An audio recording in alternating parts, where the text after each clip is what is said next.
Olá, cliente premium. Olá, cliente premium. O hashtag 004 tá começando e a gente tem a honra, tá? Vocês pediram, a gente atendeu. Correspondente em dobro, Sidney Calixto, Catiane Cavalcante. Hoje as referências de um mercado imobiliário de correspondente. E para começar, tome demissão, como sempre, o nosso patrocínio. Vocês não iam vir aqui sem ganhar a nossa lembrancinha, que precisa ser aberta agora. Patrocínio Adornada Presentes, como sempre presente no nosso podcast. Catiane, abra e diga o que você achou. Abra, pode abrir, meu filho. Não tá colado, não. Viu? É ligeiro.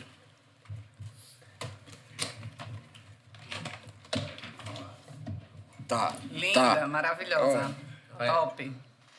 Nossos convidados, Prêmio Cast, eu fui, tá? Hoje a gente vai começar de um jeito diferente. Primeiramente, agradecer Sidney e Catiane pela presença. É uma honra para a Prêmio ter vocês aqui, tá? A gente sabe a importância que vocês têm no mercado imobiliário. E hoje eu queria que vocês falassem sobre suas biografias, né? A história de vocês, como foi que vocês chegaram no correspondente imobiliário, de onde vocês vieram, o que já fizeram no mercado. Hoje não sou eu que vou falar, hoje são vocês. Sidney e Catiane, quem começa? Catiane, né? Primeira Catiane, né? Primeiras damas. Primeira damas. Ah, obrigada. Catiane, de onde veio, para onde vai, como chegou na correspondência, o que isso representa para você, família, hobby, enfim, fica à vontade. Eu sou Catiane Cavalcante, sou correspondente Caixa há aproximadamente 10 anos, mas há 7 anos voltado para o negocial, que é habitação e empréstimo. E hoje nós temos dois prédios, né, 2 empresas vinculadas à Caixa Econômica, onde a gente presta serviço à sociedade de Arapiraca, região, né? Eu cheguei... Como que aconteceu que a Catiane chegou em correspondente bancário? Eu fui estagiária da Caixa, para quem não sabe. Então, Começou lá dentro mesmo. comecei lá dentro mesmo. E aí foi quando os correspondentes surgiram no mercado, né? Eu acredito que em 2012, aproximadamente, foi em 2012. Só que eu vim a ter correspondente lá para 2014, 2013, 2014. Só que era só aquele pagamento de conta, Caixa Aqui, pagamento de conta. Passei um tempo, aproximadamente uns 3 anos, por aí, só fazendo isso. E depois resolvi fechar o correspondente por conta de alguns assaltos, alguns imprevistos que houve no meio do caminho. E aí, um amigo nosso, da própria Caixa, como eu já era estagiária, né? E o meu tempo de estágio foi praticamente todo na habitação, ele via em mim um potencial. Você já tinha know-how, já tinha passado por tudo que poderia ter sido passado, você foi lá, pegou o que aprendeu e... Justamente. Eu, assim, já trabalhava exatamente na 0056, porque na época só tinham 2 agências em Arapiraca, era 0056 e logo depois abriu a 3209, que é a capital do Agreste. E aí, eu comecei, né, como estagiária, mas sempre trabalhei com o público de habitação. E aí, com o passar do tempo, né, que abriu o transacional e depois fechou, eu que quis fechar, optei, não quero mais ser correspondente, né? Eu peguei meio que um trauma. Eu digo, não quero mais isso para mim. Aí esse colega nosso disse, Catiane, eu vejo em você um potencial muito grande. Você sempre se deu muito bem na habitação, você sabe se comunicar e tal. Então, eu acho que você deveria tentar. Aí eu fiquei ainda meio, né? Receosa. Eu digo, não sei, eu acho que vou procurar outra coisa da vida para fazer e tal. Eu digo, mas eu vou testar, né? Vamos testar. E aí, quando foi em 2016, meados de 2016, eu resolvi abrir o correspondente. E eu digo, vamos fazer um teste, né? Vai que aparece um contrato, 2, 3... Nada sem muita pretensão. Nada sem muita pretensão, né? Só com a cara e a coragem ali. Já tinha uma menina que trabalhava comigo na época. Eu digo, vamos tentar. E as coisas aconteceram naturalmente. Esse teste está testando até hoje. Esse teste... Graças a Deus, né? Assim, eu acho que quando você faz a coisa certa, quando você tem responsabilidade, trabalha com honestidade, sempre com empatia, se colocando no lugar do outro, não tem como dar errado, né? E a constância leva você a lugares inimagináveis, né? A constância, a responsabilidade e o querer daquilo, né? O que você deseja, na verdade. E aí a gente foi...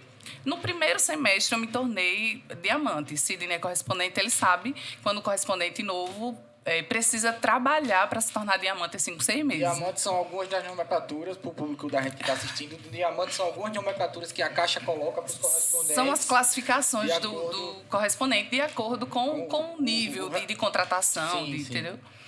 E aí, assim, pra mim, eu digo, eita, então é o caminho.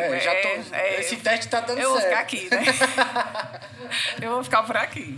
E, assim, é uma luta constante, né? Porque a gente precisa ser aceito no mercado, as pessoas precisam conhecer você, você precisa fazer o seu nome, provar que você sabe fazer, que você é capacitado para aquilo ali. Mas, assim, foi e está sendo uma experiência fantástica. Provar, a Catiane falando, provar que é capacitada.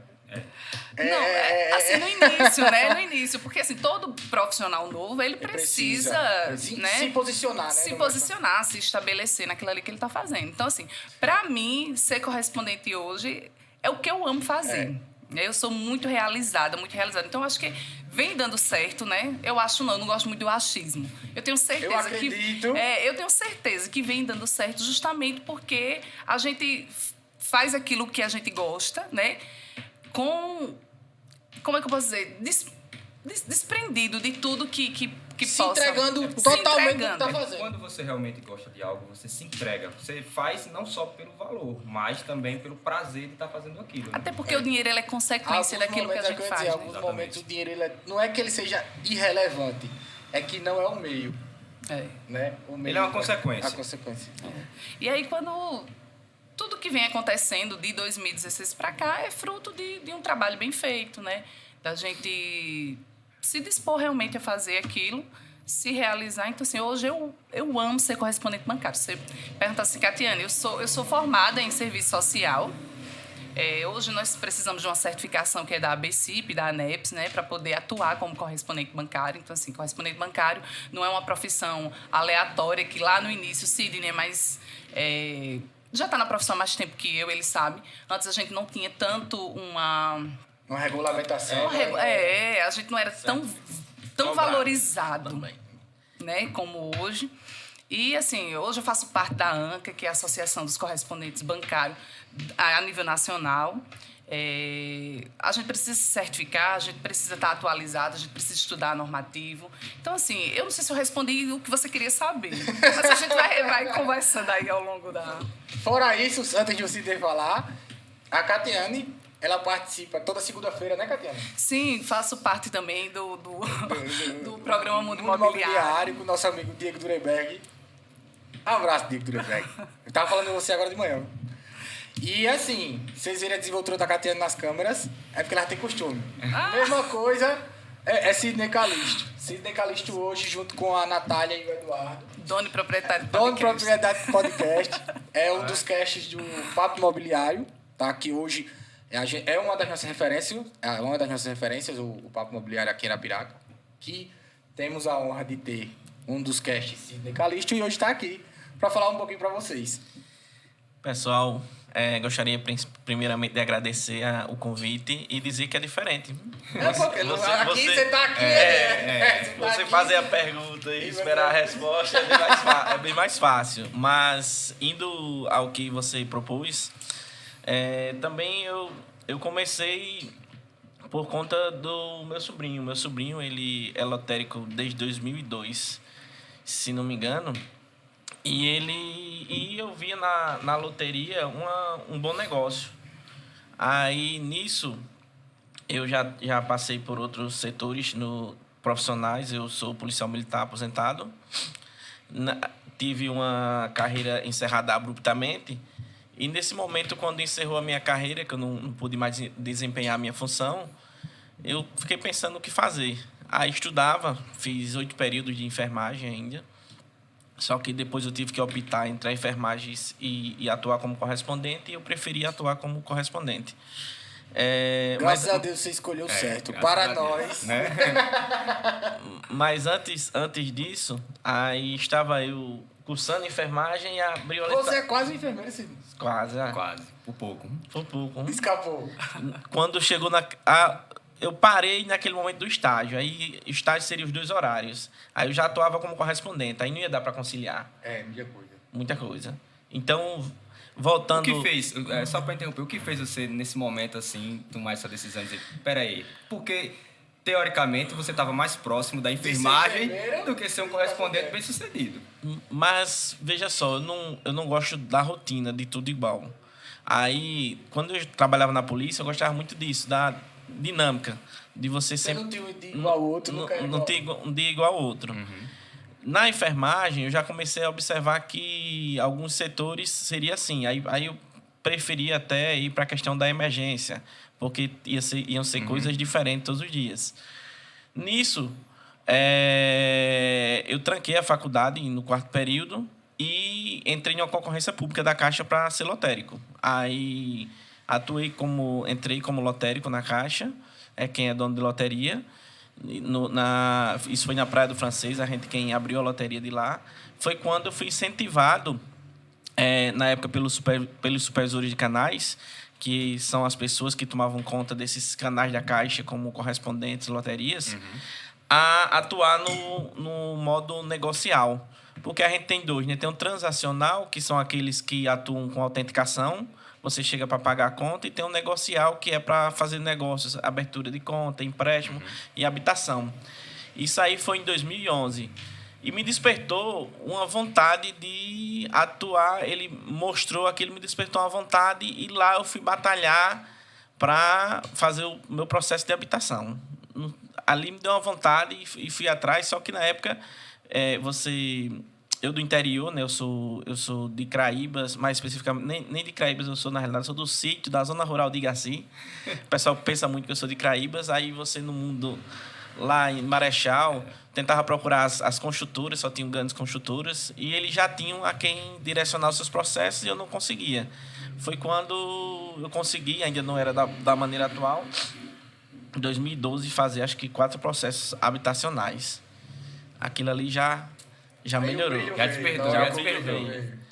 Mas estava longe de casa, né? E assim, eu sou muito apegado a meus pais. E aquilo ali estava me consumindo, porque eu só tinha o domingo para ficar com eles. E eles ficavam preocupados, morando distante. E eles já têm dados para ser meus avós. Eu resolvi voltar para casa. Aí a gente vendeu a loteria, voltei e comecei a trabalhar com meu sobrinho na loteria em Craíbas. Justamente nessa finalidade, só o negocial, só financiamento e empréstimo. Muito difícil também o início. E concomitante, voltei à faculdade. Aí fiquei nos dois. Foi quando, em 2013, a Caixa mudou tudo, o sistema. Ela colocou para ser automatizado. Você prepara o contrato e vai para a agência para o gerente recepcionar e assinar. Você tem uma autonomia maior do que era o modelo manual. Que é o cenário atual hoje. Foi quando isso me deu uma oportunidade. Porque aí eu ficava de igual para igual com os outros que já tinham no mercado. E passava a ser conhecido, já que, como eu falei anteriormente, eu não era da cidade, estava chegando. E foi como a Catiane falou, para se inserir no mercado. Isso, a oportunidade que vocês tiveram para se inserir no mercado. Para ser validado. Nós somos validados através desse modo automatizado. Isso abriu uma porta para vocês, digamos, que estavam iniciando. Isso. Porque, assim, nesse momento, você, de fato, mostra sua capacidade. Não, eu consigo. Porque no modelo manual, é igual a... Como vocês hoje fazem com a gente, monta a pastinha do cliente e leva para a gente fazer a avaliação. Então, antes o correspondente, ele meio que só fazia isso. A partir do momento do modelo automatizado, né? Aí a gente teve, de fato, a autonomia de fazer o processo de dentro dos muros do correspondente. Então, vocês dois só conseguiram se inserir no mercado depois dessa mudança da Caixa? Teoricamente, sim, porque o que acontece? É bem mais prático para o construtor pegar, levar a pastinha, entregar ao gerente e o gerente rodar o contrato, que era o modo manual, do que entregar o correspondente para o correspondente levar para o gerente. Então, se o corretor e o construtor eles já tinham acesso na agência a conhecer os gerentes, era mais prático que eles fossem até eles. É como se eles não necessitassem dos serviços do correspondente, já que tinham essa abertura toda, né? Se a gente, assim, nós não tínhamos sistemas para que fosse feito, né? Então, para eles, a gente seria um despachante, mais ou menos. Eu posso dizer assim, Cid. Então, de fato, o que a Caixa fez foi profissionalizar o negócio. Fez com que ficasse um negócio mais sério, de certo modo. Pelo que vocês estão falando, o correspondente ele era meio que O indicado. Quem tivesse O correspondente não tinha um valor que deveria ter, digamos, né? Na verdade. A Caixa, ela estava iniciando, né, nessa parte. Ela tinha mais o transacional, o negocial ainda estava em modelagem. E nessa modelagem o correspondente ajudava muito porque ele filtrava a documentação, organizava, tinha todo um trabalho de entregar pronto para o gerente. Mas tudo para você entrar numa cultura, você tem a dificuldade. E foi esse início. Que você tem a dificuldade. E, às vezes tem pessoas aí muito capacitadas que conseguem organizar o dossiê e entregar prontinho ao gerente que não queriam passar pelo correspondente. Entendi. Aí nisso eu estava cursando ainda a faculdade, naquela correria de manhã a faculdade, à tarde trabalhava, à noite trabalhava e estudava e naquela correria, aí foi quando chegou um momento que, poxa, estava terminando o 8º período, entrou em greve, aí eu parei, digo, amigo, não tenho condições de aguentar esse trampo. E eu teria que escolher, porque eu não ia conseguir prestar meu serviço nesses dois cenários. Já era difícil, né? Eu não sei nem como é que eu conseguia. Já era difícil. Aí foi quando eu optei. Eu digo, rapaz, eu vou ser correspondente da Caixa. E aí, foi isso aí. E tá aqui hoje. Mais uma curiosidade, nesse início de vocês, quem era a referência na época? Eu fiquei curioso. Eu tenho porque eu vou fazer hoje, 8 quando anos se no mercado fala imobiliário, mas eu não correspondente, consigo lembrar quem era a referência há 8 Eu anos pulei uma atrás. etapa do meu processo. Deixa eu voltar. Pode voltar. Quando eu concluí o meu estágio na Caixa, eu fui funcionário do Carlos Gomes. Surgiu uma vaga na imobiliária, o Carlos Gomes era a única imobiliária da cidade. Inclusive, o meu gerente era Reginaldo Luiz, tá? O velho. E aí, fiquei 6 meses lá, justamente fazendo esse processo de montar a pastinha. O corretor trazia a documentação. Eu acho que o primeiro empreendimento que estava lançando em Arapiraca foi o Colibri. E aí a gente montava a pastinha e eu era a pessoa da imobiliária que levava essa pastinha para o banco. Então não existia o correspondente. Porque nesse primeiro momento a agência rodava o contrato e o correspondente que tinha, eu acho que na época era a Vaneusa e o Jailson. Michele Rodrigues também. Não conheço. É o Jailson Vieira. Michele Rodrigues. Michele Rodrigues, sim, Michele Rodrigues. Mas a Michele já veio depois, foi quando ela saiu da Carlos Gomes. Foi. Aí, depois desse processo todo... Isso em que ano?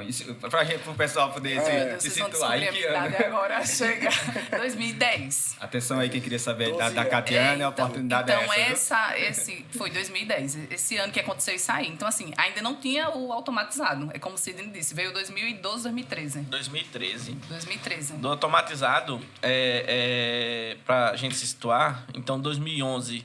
Eu fui para Marechal, né? Praia do Francês. Voltei em 2012. E 2013 que eu comecei a atuar em Arapiraca. Então, nessa época foi que iniciou o automatizado. Mais especificamente no mês de abril, maio. Então, a gente tem o quê? 9 anos de sistema. Mas aí, os correspondentes que existiam... Esse correspondente que eu posso... Eu vou usar um termo assim, pastinho. O correspondente que fazia essa parte, que não era automatizado ainda na época, não conseguiu... Como é que eu posso dizer? Evoluir no cenário do automatizado. E aí é quando o Sidney chega e começa... Então, nesse momento aí, respondendo a sua pergunta, a referência passou a ser o Sidney. Porque foi ele que começou... No automatizado, o Sidney foi a primeira referência. Foi. Eu acredito que sim. Foi só em 2016, né? Na realidade, foi justamente isso. Quando a Caixa mudou para o automatizado, todas as agências tiveram dificuldades em ter um processo que é chamado conforme, que é o processo concluído que a Caixa aceita. Porque o que a gente faz? A gente prepara tudo, mas a gente não tem autonomia para dizer que aquilo ali pode ser aceito pela Caixa. A Caixa tem um setor que ela vai verificar se o que a gente fez está de acordo com os padrões normativos da Caixa. Inclusive, a gente vai falar sobre isso daqui a pouco, sobre todo o processo. Isso é muito importante. Para a galera que está assistindo a gente, para vocês terem uma ideia, eu não tenho esse dado oficial, mas eu acredito que a gente está diante de, no mínimo, 80% dos financiamentos aprovados pela Caixa dentro de Arapiraca, é o Sidney. Sem dúvida. Eu acho que é mais do que isso. Então, assim, vocês entenderem que você que já comprou a casa com a Prêmio, com qualquer outra imobiliária dentro de Arapiraca, provavelmente seu contrato já passou por aqui. Então, assim, com certeza. A gente está muito feliz de trazer esse tipo de referência, esse tipo de conteúdo para vocês. E se não passou, vai passar, viu? Pode ter certeza. Você é. Aí eu lembro quando foi para começar, aí a Caixa disponibilizou normativa, aí eu sempre gostei de ler. Ler só. Gosto de ler sozinho. Não Até gosto porque de... você é um cara concursado, né? Então você tinha estudado muito já para concurso, essa coisa toda, né? É. Então já era natural. Aí eu fui e digo, vou fazer meu primeiro processo. Só que o que acontecia? Quando eu preparava a pasta aqui, começava a fazer o processo, aí chegava o construtor e dizia, não, ei, eu falei com o gerente, ele vai desenrolar para rodar esse meu e vai colocar no seu código. Aí eu, primeiro, beleza, que ele colocava como se fosse no modo manual, né? Que eu recebia a remuneração da mesma forma. Aí preparava a pastinha e entregava. Mas aí fez uma, fez duas, 3, 4. Chegou um momento que eu disse, rapaz, quero não isso. Eu quero fazer. Só que quando eu chegava até na própria agência, eu tinha dificuldade. Existia outros correspondentes que já atuavam há mais tempo no modo manual, que eu lembro desse número, que o gerente até me passou. Ó, fulano já mandou 30. Aí ela tem uma expertise no negócio e você querer mandar, não adianta, porque 30 já voltou. Deixa ela conseguir para que a gente saiba como é que vai passar esse processo. Aí eu não concordei com isso. Eu sou um pouquinho teimoso. Aí eu digo, não, eu vou fazer. Quando o cara veio buscar o processo do mesmo jeito, eu disse, bicho, vamos fazer o seguinte, você tem 5. Eu vou preparar 4 e você vai deixar 1 comigo. Eu só quero 1. Aí, nisso aí, eu mandei o primeiro processo. Quando chegou na agência, antigamente era bem mais complicado. Você tinha que mandar para um setor da Caixa que era em Maceió, não era digitalizado. A burocracia era gigante. Era por malote, demorava uma semana para chegar lá. Ou quando não perdia no meio do caminho. Demorava uma semana para chegar lá o processo. Era arcaico o processo. Era arcaico, né? era. Quando chegava o processo lá, depois de uma semana, se tivesse algo errado, você teria que fazer a correção, mandar da mesma forma. Aí, o mesmo processo de novo. Mais uma semana para ele chegar fora o tempo da verificação lá.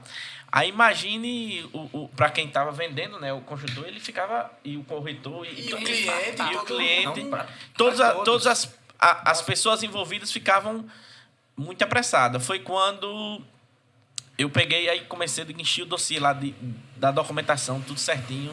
Aí eu lembro que tinha uma pesquisa com réis. Essa pesquisa tem que fazer dessa forma. Aí eu pedi na agência, a agência não mandou, que era por e-mail. Não, manda assim, que você tá botando muita coisa, não sei o quê. Aí eu digo, rapaz, vou mandar. Aí tive que ceder também, né? Aí mandei.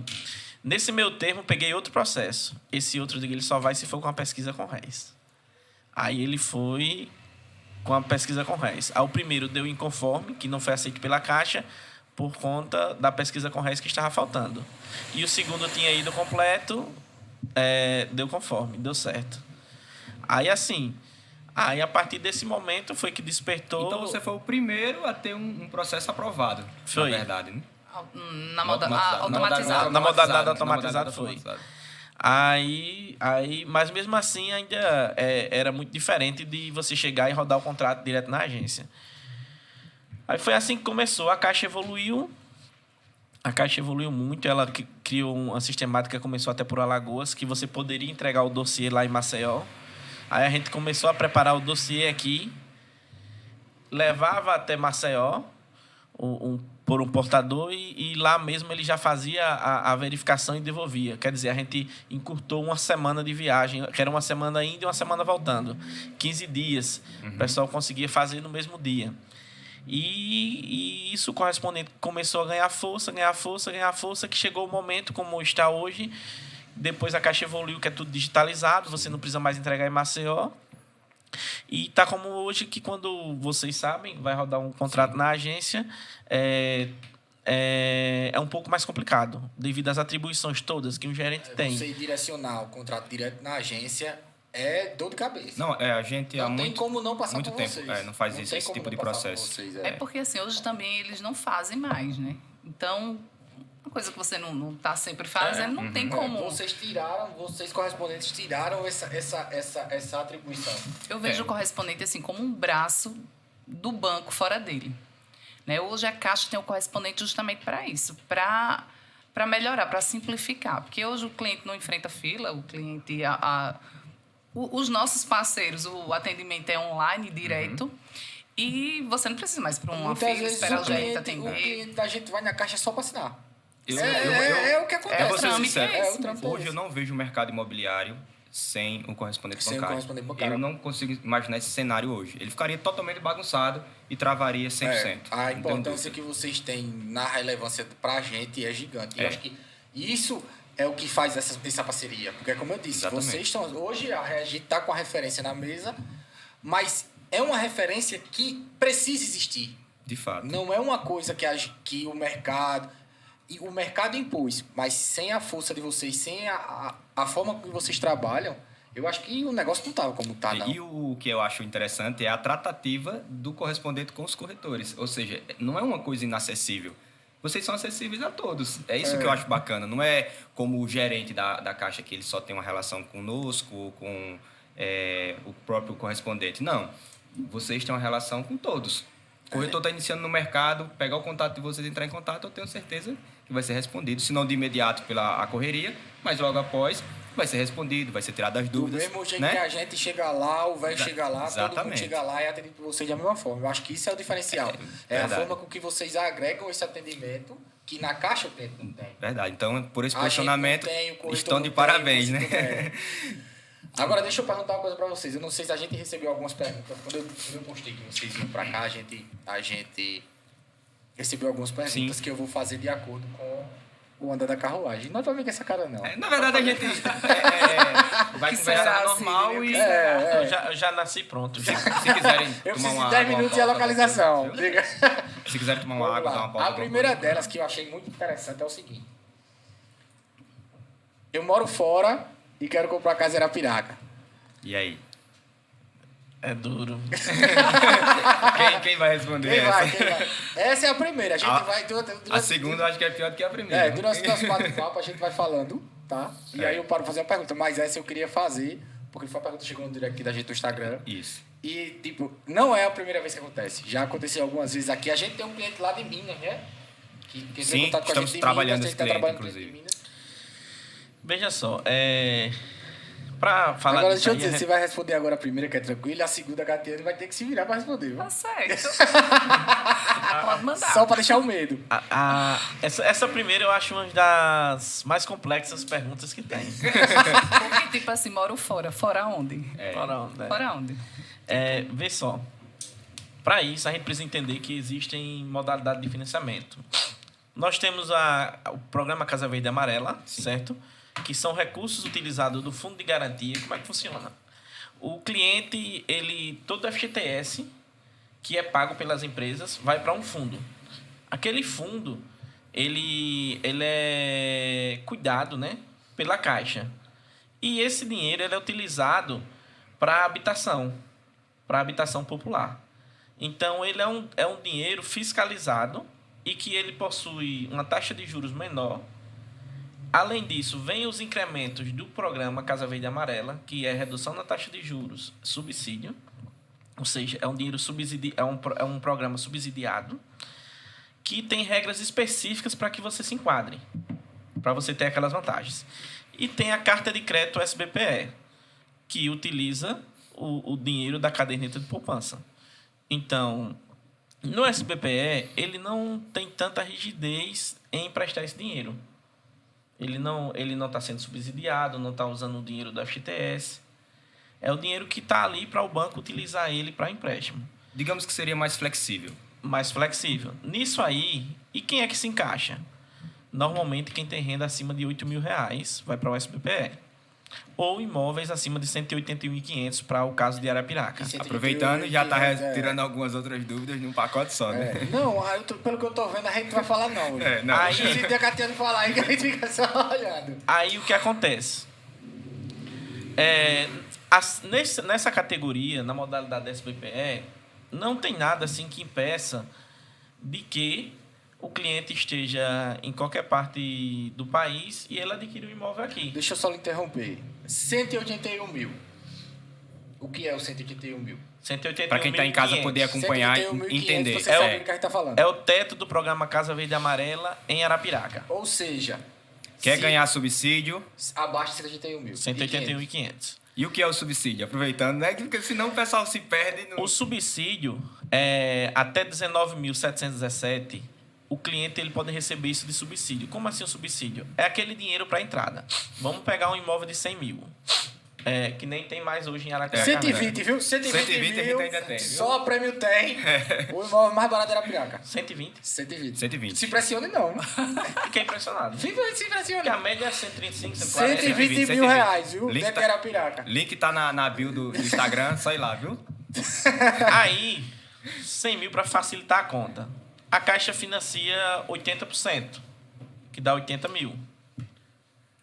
E o subsídio ele vai até 19.717. Então, aqueles 20 mil que seria de entrada, ele é descontado essa Sim, entrada sim. e é utilizado o subsídio, que é um cálculo que é feito a partir da sua renda e da quantidade de participantes no contrato. Então, seria esse o subsídio e a forma de fazer a conta.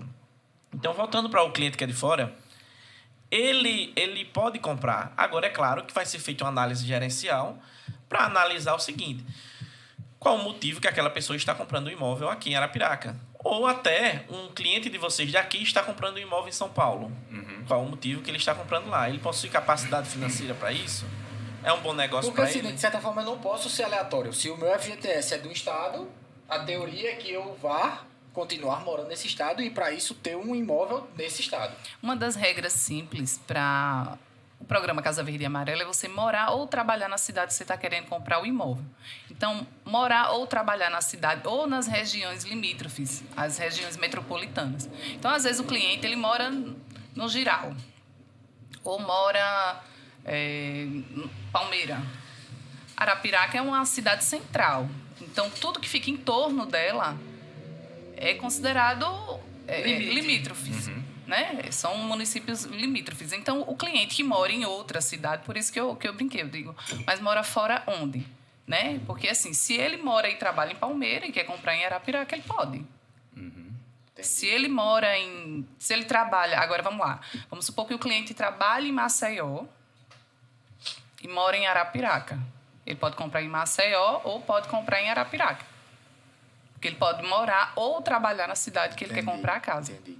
Aí quando a gente fala assim em São Paulo, é porque realmente é difícil uma pessoa Trabalhar num lugar e morar. Acontece, né? Mas como a ponte aérea tá muito cara agora, não vai compensar. Nesse caso, não. digamos que seria mais fácil o SBPE por questão de título de investimento, né? Ou uma futura transferência. Isso, exatamente. Aí, para o programa Casa Verde e Amarela, existe apenas uma exceção para o cliente que pretende morar ou residir em outro local. Só que, para isso, ele precisa de uma fundada justificativa. Não é aleatório que o cara... Pronto, vou dar um exemplo que vai resolver a pergunta de vocês. Eu tenho um cliente que ele trabalha no AEC em São Paulo. Ele foi transferido para o AEC daqui. Então, quando eu fiz a análise de crédito dele, Estava lá. ele ainda estava lá, mas agora, para a assinatura do contrato, ele já está trabalhando aqui. Então, Isso é uma perfeito. justificativa. isso é uma justificativa. Agora, muitas vezes você justificar, não, porque eu quero comprar uma casa para meus pais. É um ato nobre você querer ajudar os seus pais. Mas não é uma justificativa para o programa. O benefício é para você. O benefício é para que você utilize para a sua moradia. Então, quando você pensar em habitação popular, pensar em FGTS, é igual às regras específicas para você utilizar FGTS. Você diz, o dinheiro é meu. Mas existe uma lei específica que doutrina como é que se pode usar. Não é que a gente não queira fazer. É que tem que obedecer... Não pode ser utilizado de qualquer forma. Não pode ser né? utilizado de qualquer forma. E digo a vocês que uma das leis que mais funciona é a do FGTS. Se você utilizar de maneira incorreta, você paga por isso. Até porque a gente tem o Conselho Curador do Fundo de Garantia que fiscaliza A forma com que você usa. rotineiramente os contratos que são assinados utilizando o recurso do Fundo de Garantia. Pegando Então, tem que esse ter cuidado. gancho, acho que ficou bem claro, né? essa pergunta. Mas pegando esse gancho, uma pergunta, como você respondeu, essa Catiane responder pra gente. Quais são os benefícios que podem ser utilizados para financiamento? Quando a gente postou muita gente colocou algumas dúvidas. E tem pessoas que recebem benefícios, como LOAS e outras, aposentadoria por invalidez, alguns tipos de benefícios. Diga-nos alguns para que quem está em casa poder entender e às vezes está na dúvida se pode ou não. E às vezes até pode e não sabe, né? E se pode, aproveita e já fala com o corretor da gente, né? Na verdade, é assim, para usar o benefício, né?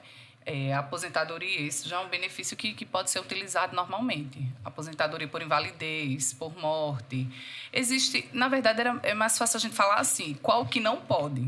Porque a gente tem uma lista de benefícios, né, que até está dentro do normativo da Caixa, dizendo o que é que vai ser utilizado, o que pode e o que não pode.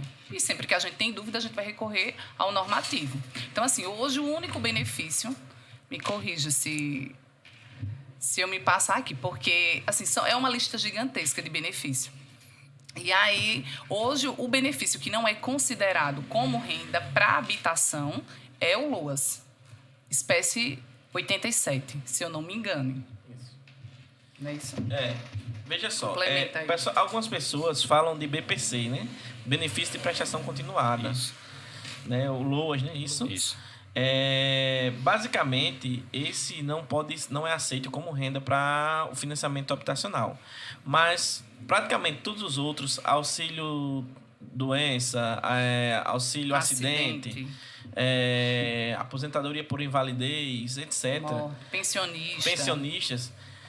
Eu costumo dizer até assim, você vê aqueles que você sabe que é de natureza permanente. Esse seria o ponto principal hoje. Se for um benefício que ofereça uma estabilidade, uma segurança... Isso. Porque, na verdade, se a gente for parar para analisar, o que a Caixa usa como consideração é a certeza de receber... A estabilidade. Isso, a estabilidade. A certeza de receber aquele valor. Né? E até pela forma do que está sendo proposto.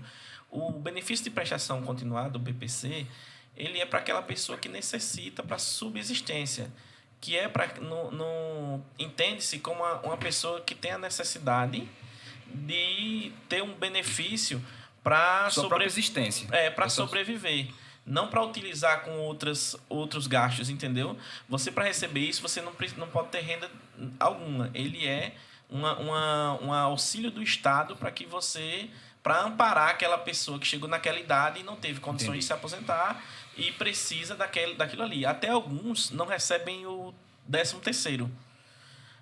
Esses que não recebem o 13º, você já sabe também que não... Entendi. Não pode. Entendi. Tá. Vamos lá. Deixa eu ver se eu tenho a lista aqui de um aqui. Acho que, além do 87... Deixa eu ver mais alguma pergunta. Não, eu já tô com a... Então, tá chegando aqui. A gente postou vocês e o negócio não parou, não. É sério aqui. Vamos lá. E aí, vocês que resolvem. Qualquer pessoa pode fazer um financiamento imobiliário? Qualquer pessoa? Ou algumas restrições existem? Qualquer pessoa, depende. Acima de 16 anos... Acima de 16, no correspondente Emancipada. No correspondente a gente só atende acima de 18 anos, mas direto na agência acima de 16, se você for emancipado, você já consegue fazer o financiamento, possuindo Renda. Tem limite máximo? O limite é até 80 anos e 6 meses. Mas o que acontece? Não dá para você financiar para uma pessoa que tem 70 anos e 6 meses. Então, na teoria, se você for procurar os manuais, você vai encontrar 80 anos e 6 meses. Na prática, como o menor prazo de financiamento é 120 meses, exceto na taxa customizada para o SBPE, você só consegue financiar até 70 anos. Agora, vejamos o seguinte. Você, com 70 anos, só vai financiar em 120 meses. Sim. Concorda que o prazo para 360 diminuiu? Sim. Então, você também tem que ter uma renda maior para comportar a parcela. Sim, porque a sua parcela, teoricamente, fica maior. Sim. Por isso que, a partir de 50 anos, o teu prazo começa a diminuir do financiamento. Então, se o prazo começa a diminuir, você começa a sua parcela a aumentar um pouquinho ou diminuir o valor financiado. Aí, muitas vezes, não dá certo para o cliente com 55, 60, 70 por conta da renda. Às vezes o cliente tem dois salários mínimos com 50 anos e consegue um financiamento, e o cliente com 60 anos com 2 salários mínimos pode não conseguir. Exatamente por conta desse tempo, desse prazo. Do prazo que diminuiu. Aproveitando a deixa do prazo, esse prazo de 420 meses, você pode falar um pouco sobre ele? O prazo de 420 meses ele é utilizado na tabela SAC para o SBPE e no PCVA também, tanto na Price como na SAC. Contudo, quando nós inserimos no sistema as informações do cliente, não são todos os clientes que estão aptos a conseguirem o prazo de 420 meses. Aí o sistema ele vai fazer um cálculo matemático, que é avaliação nada mais é do que um cálculo matemático. O sistema ele pega histórico, relacionamento com o banco, entre outros fatores, computa tudo e dá uma nota ao cliente. Nessa nota ele vai classificar aquele cliente de acordo, no caso da Caixa, com o rating, que de acordo com a letra que ele... com letras. Onde H é o mais baixo e a A é o... Porque no comércio vocês compreendem que é o score, Isso. né? A Caixa ela não considera só o score do comércio, né? A Caixa, todos os bancos, na verdade, ele tem um sistema de avaliação própria. Então, ele vai definir a nota e o risco de crédito de acordo com o histórico do cliente. E até levando para esse lado, quando o cliente é um cliente que já é cliente de fato da Caixa, porque a gente acha que todo mundo que tem poupança é cliente da Caixa, né? Isso não é um cliente, mas o cliente, na verdade, é aquele que tem uma conta corrente, que movimenta, que tem cheque especial, que tem cartão de crédito. Então, isso gera um histórico de crédito para o cliente. E aí, o que vocês chamam de score, a gente chama de rate, e a nota do cliente, ela aumenta quando você sabe, eu só vou poder te emprestar se eu te conhecer, né? Então, o banco precisa disso também para poder aprovar. Quais são hoje os pontos principais que, digamos, eu quero fazer um financiamento. Eu tenho 18 anos. Eu tenho quase isso, na verdade, né? Então, só para concluir o raciocínio aí. Como o Catiano falou, essa questão, concorda que se você é um cliente conhecido, eu conheço você, sei do seu histórico de crédito, é bem mais fácil ele emprestar um dinheiro? Sim. Sem dúvida. Então, o meu pensamento, o meu cálculo matemático vai melhorar isso aí. Aí, o cliente de 420 meses é aquele cliente que tem um histórico bom, que consegue uma nota boa. Ou seja, nem todos vão conseguir o prazo de 420 meses. Por isso que a maioria é 360 meses. Interessante, viu? Mas vamos lá. Chegou outra aqui que eu queria fazer também. Não para não, viu? Deixa eu só, aproveitar o gancho da idade. Tô me demisso? Não. Tome demisso. Vamos lá. Sim, aproveitando o gancho. Digamos que o cara tem 18 anos. 18. Acabou de tirar ali, fazer cartão de crédito, abrir conta. Ele não tem relacionamento nenhum ainda praticamente com o banco. Nesse início dele, na história dele com o banco, o que ele precisa fazer para que ele alcance essa classe, digamos, A, B, fique com uma boa referência na Caixa? Ele tem que se tornar visto pelo banco, né? Então, o primeiro passo é abrir uma conta corrente, colocar os produtos que a gente chama de produto comercial, que é a abertura da conta, cheque e cartão, fazer um seguro, uma capitalização, passar a movimentar a conta. São coisas simples, né? Sim, na verdade. Isso faz com que o banco lhe veja de uma forma positiva, de certa forma. Com certeza. O salário que ele receba está sendo na Caixa, pagamento no débito, pagar suas contas ali no débito. Pagar tudo em dia, né? Pagar as contas em dias. Uma coisa, CPF na nota, positivo, negativo, não influencia em nada? Veja só, tudo que você fizer para que você dê informação às instituições financeiras é válido. Não quer dizer que aquilo ali vai lhe ajudar 100%, mas o sistema, quando ele faz o cálculo, ele vai no Banco Central e pega a base de dados do Banco Central. Lá ele vai verificar onde é que você tem relacionamento. Ele vai olhar todas as instituições. Então, você, às vezes, CPF na nota, vai ter relação direta? Não. Mas será que a Serasa não está pegando essa informação? E o sistema ele também passa pelo sistema de proteção de crédito. Serasa, SPC, Boa Vista. SCPC. Que é o SCPC. Muitas vezes as pessoas, até um adendo, as pessoas, a gente diz, está com restrição no SCPC. As pessoas vão lá no CDL e puxam a tela do SPC. Pensam que é a mesma coisa, mas não é. Não é. SCPC é da Boa Vista. Então, você coloca lá Boa Vista, restrição Boa Vista, bota no Google, já vai aparecer lá o consumidor positivo. Esse é o que coloca a restrição no SCPC. Então, tudo isso, quando, por exemplo, você para baixar um score, uma conta de telefone, você todos os meses esquece de pagar aquela conta. Aí aquilo ali vai contando o negativo lá no teu score da Serasa, no teu score da Boa Vista, aí você diz, e o score conta? A Caixa vai fazer o cálculo matemático dela, quando fizer a varredura vai ver que você na Serasa está com um score baixo, isso pode lhe prejudicar. Mas não quer dizer também que você não vai ser aprovado por isso. É um conjunto de fatores que você tem que manter o equilíbrio. Não adianta você ter a vida toda, vamos falar de 40 anos, você passou 39 anos sujando o nome, com restrição, devendo ali, não pagando, e de repente pega um ano e diz, agora eu quero um crédito habitacional, limpei meu nome, estou prontinho. Não, é histórico. Então, e se você já fez isso, o que você vai fazer? Fazer o relacionamento como o Catiano falou. Abrir a conta, cartão de crédito, cheque especial, trazer o seu salário para a Caixa, não deixar o nome entrar em restrição, não usar... Lá tem um limite de cheque especial, aquele limite ali, você precisa tê-lo, mas não deve utilizá-lo. Se você utiliza, você está pontuando negativo. Aí você faz tudo isso, esse processo, e começa essa reeducação financeira para que o sistema entenda, aquele cara ele errou muito, mas hoje ele está acertando. Então vamos dar outra oportunidade a ele, mas aí depende muito disso. Ou seja, são fatores, né, subjetivos que vão influenciar no final na sua análise de crédito. Vamos lá. Show. Tá chegando aqui. O Diego não para não. Para aí, Diego. Pelo amor de Deus, não vai dar tempo não. Sou autônomo e financeiramente tenho condições de arcar com o financiamento imobiliário. Como posso me candidatar, mesmo não tendo um contra-cheque formal? Catiane.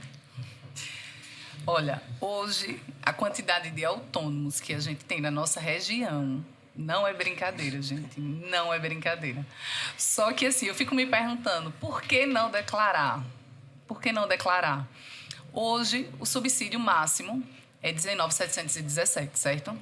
Você, depois do censo, depois que atualizou o censo, as profissões, que por conta da pandemia, justamente por conta da pandemia, esse censo não estava sendo atualizado.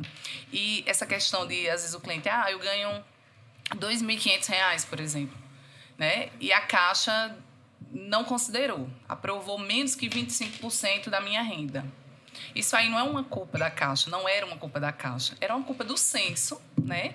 Que quando vai lá fazer as pesquisas, vê a capacidade, a renda que a pessoa está ganhando, não estava sendo atualizado justamente por conta da pandemia. Hoje, a pandemia, a gente está no final, né, de uma pandemia, mas que já conseguiu se fazer o censo. A Caixa já foi atualizado para a Caixa isso.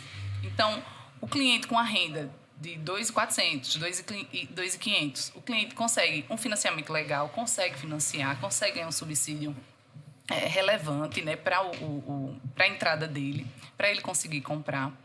E aí a gente vai para a parte do autônomo. Às vezes o autônomo fica sem querer se... Me ajuda aqui com a palavra. Se comprometer, se expor. Não. Declarar. Sem querer declarar, sem querer oficializar a renda, né? Achando que aquilo... mas eu vou declarar agora e no ano que vem de novo. Gente, é uma hora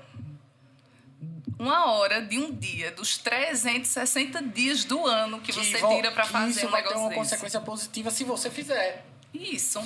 Então, assim, Catiane, você é contra a renda informal? Não, de forma nenhuma. Mas se você tem como oficializar essa renda, né? Você tem como deixar essa renda comprovada, por que não? Eu sempre digo assim, às vezes o cliente que tentou no ano anterior, mas não conseguiu, a gente tem um armário lá que junta até umas horas as avaliações. E sempre que a gente pode, a gente liga para o corretor, fala com o teu cliente, pede para... Agora está chegando próximo do período de entrega da declaração de imposto de renda, porque você sabe que o cara tem a condição, que o cara é autônomo, mas ele pode pagar. Ele declarar aquela renda. Oficializar ali aquela renda, né? Registrar aquilo ali. E, assim, às vezes, quando a gente joga no sistema só a renda informal, o sistema não considera. Mesmo, às vezes, o cara chega lá, mas eu tenho a entrada, eu tenho capacidade de pagamento, hoje eu pago X de aluguel, eu tenho moto, eu tenho carro, Ele tenta provar para mim. Eu digo, eu já compreendi que o senhor tem. Eu entendi, mas o sistema não compreendeu. E aí, a forma, né, é legalizar a renda. Porque para o autônomo também é possível.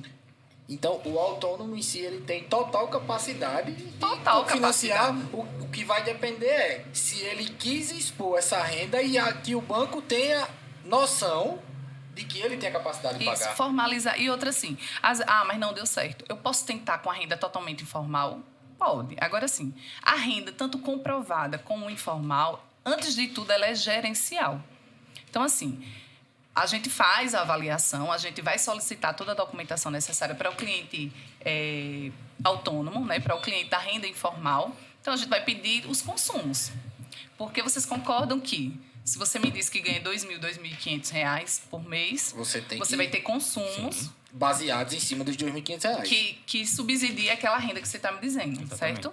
Então, assim, a gente vai pedir. Então, o cara vai me trazer uma fatura de cartão, vai trazer a escola do filho, vai trazer o contrato de aluguel, vai trazer o documento de um carro, de uma moto, água, energia, telefone, enfim, consórcios. São inúmeras as rendas, as comprovações, né, que a gente junta aí para comprovar, para defender o nosso cliente.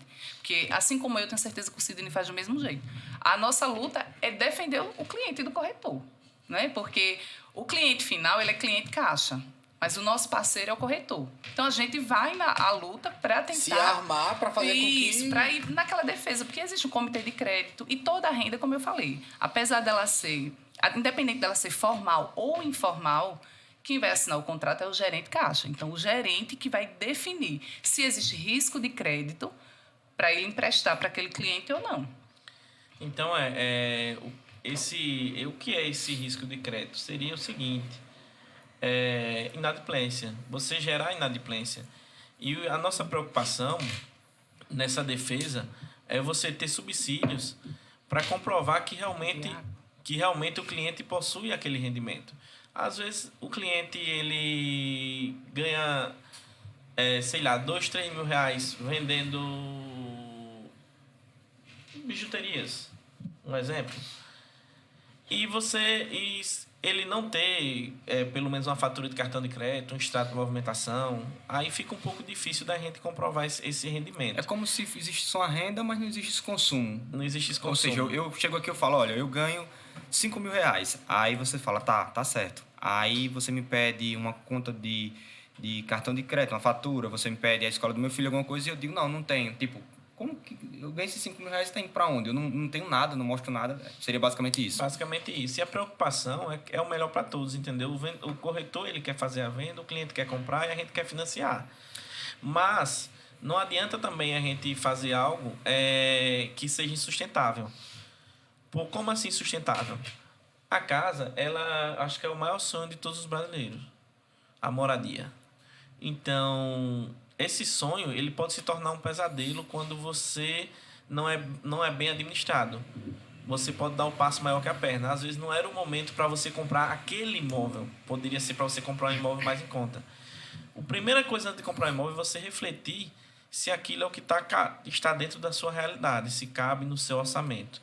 Então, quando você propõe para a gente que você é autônomo, você trabalha vendendo gado, comprando e vendendo gado, eu preciso que você me mostre essas compras e vendas. Hoje em dia tem tipo DAP, notas fiscais de venda de gado, e tem os documentos que a Caixa exige normativamente, que é os 3 últimos comprovantes de consumo, que seriam as faturas de cartão de crédito, os extratos de conta corrente com limite de cheque especial, conta de telefone.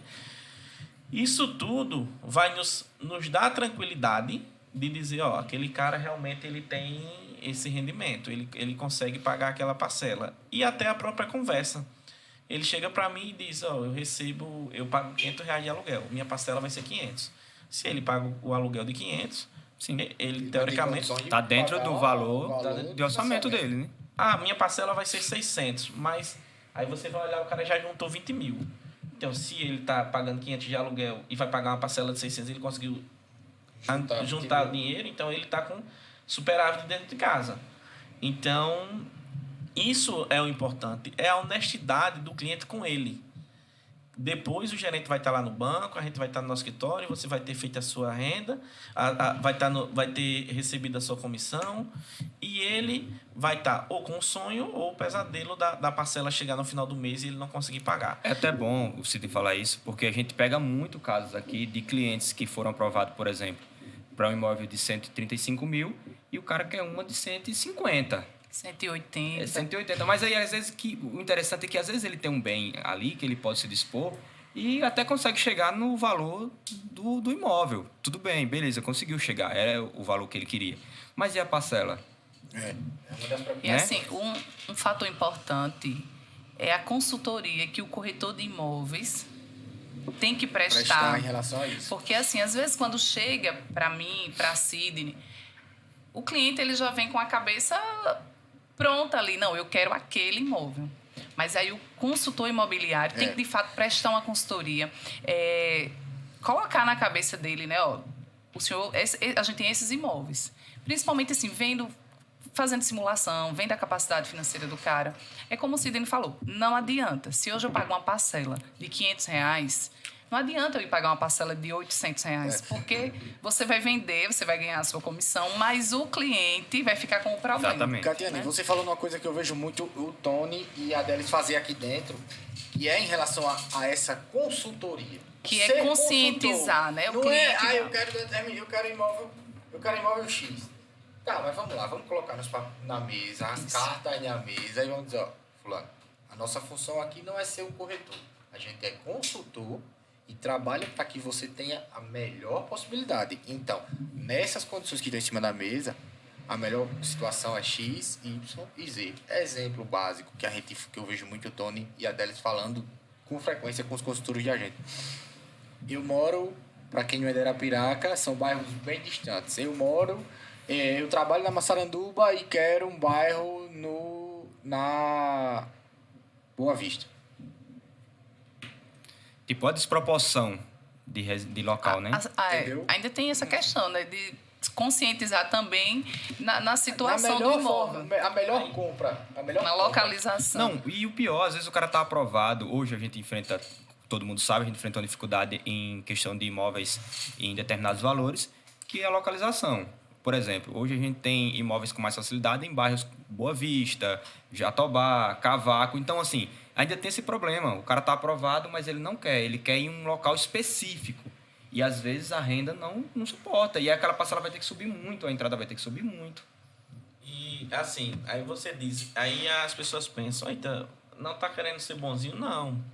A gente tá querendo fazer o certo para que não aconteça o que aconteceu há tempos, há um curto espaço de tempo.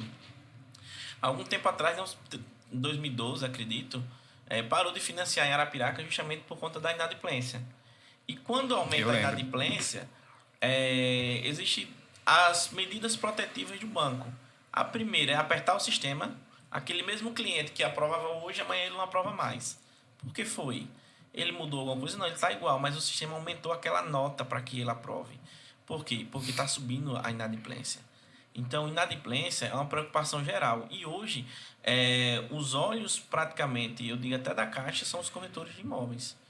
Vocês que estão lá recepcionando aquela documentação e conhecendo o cliente melhor que o correspondente e melhor que o gerente. Exatamente. Vocês saem com o cara, vocês conversam com ele, mostram o imóvel, sabem quanto ele tem, sabem muito mais que a gente.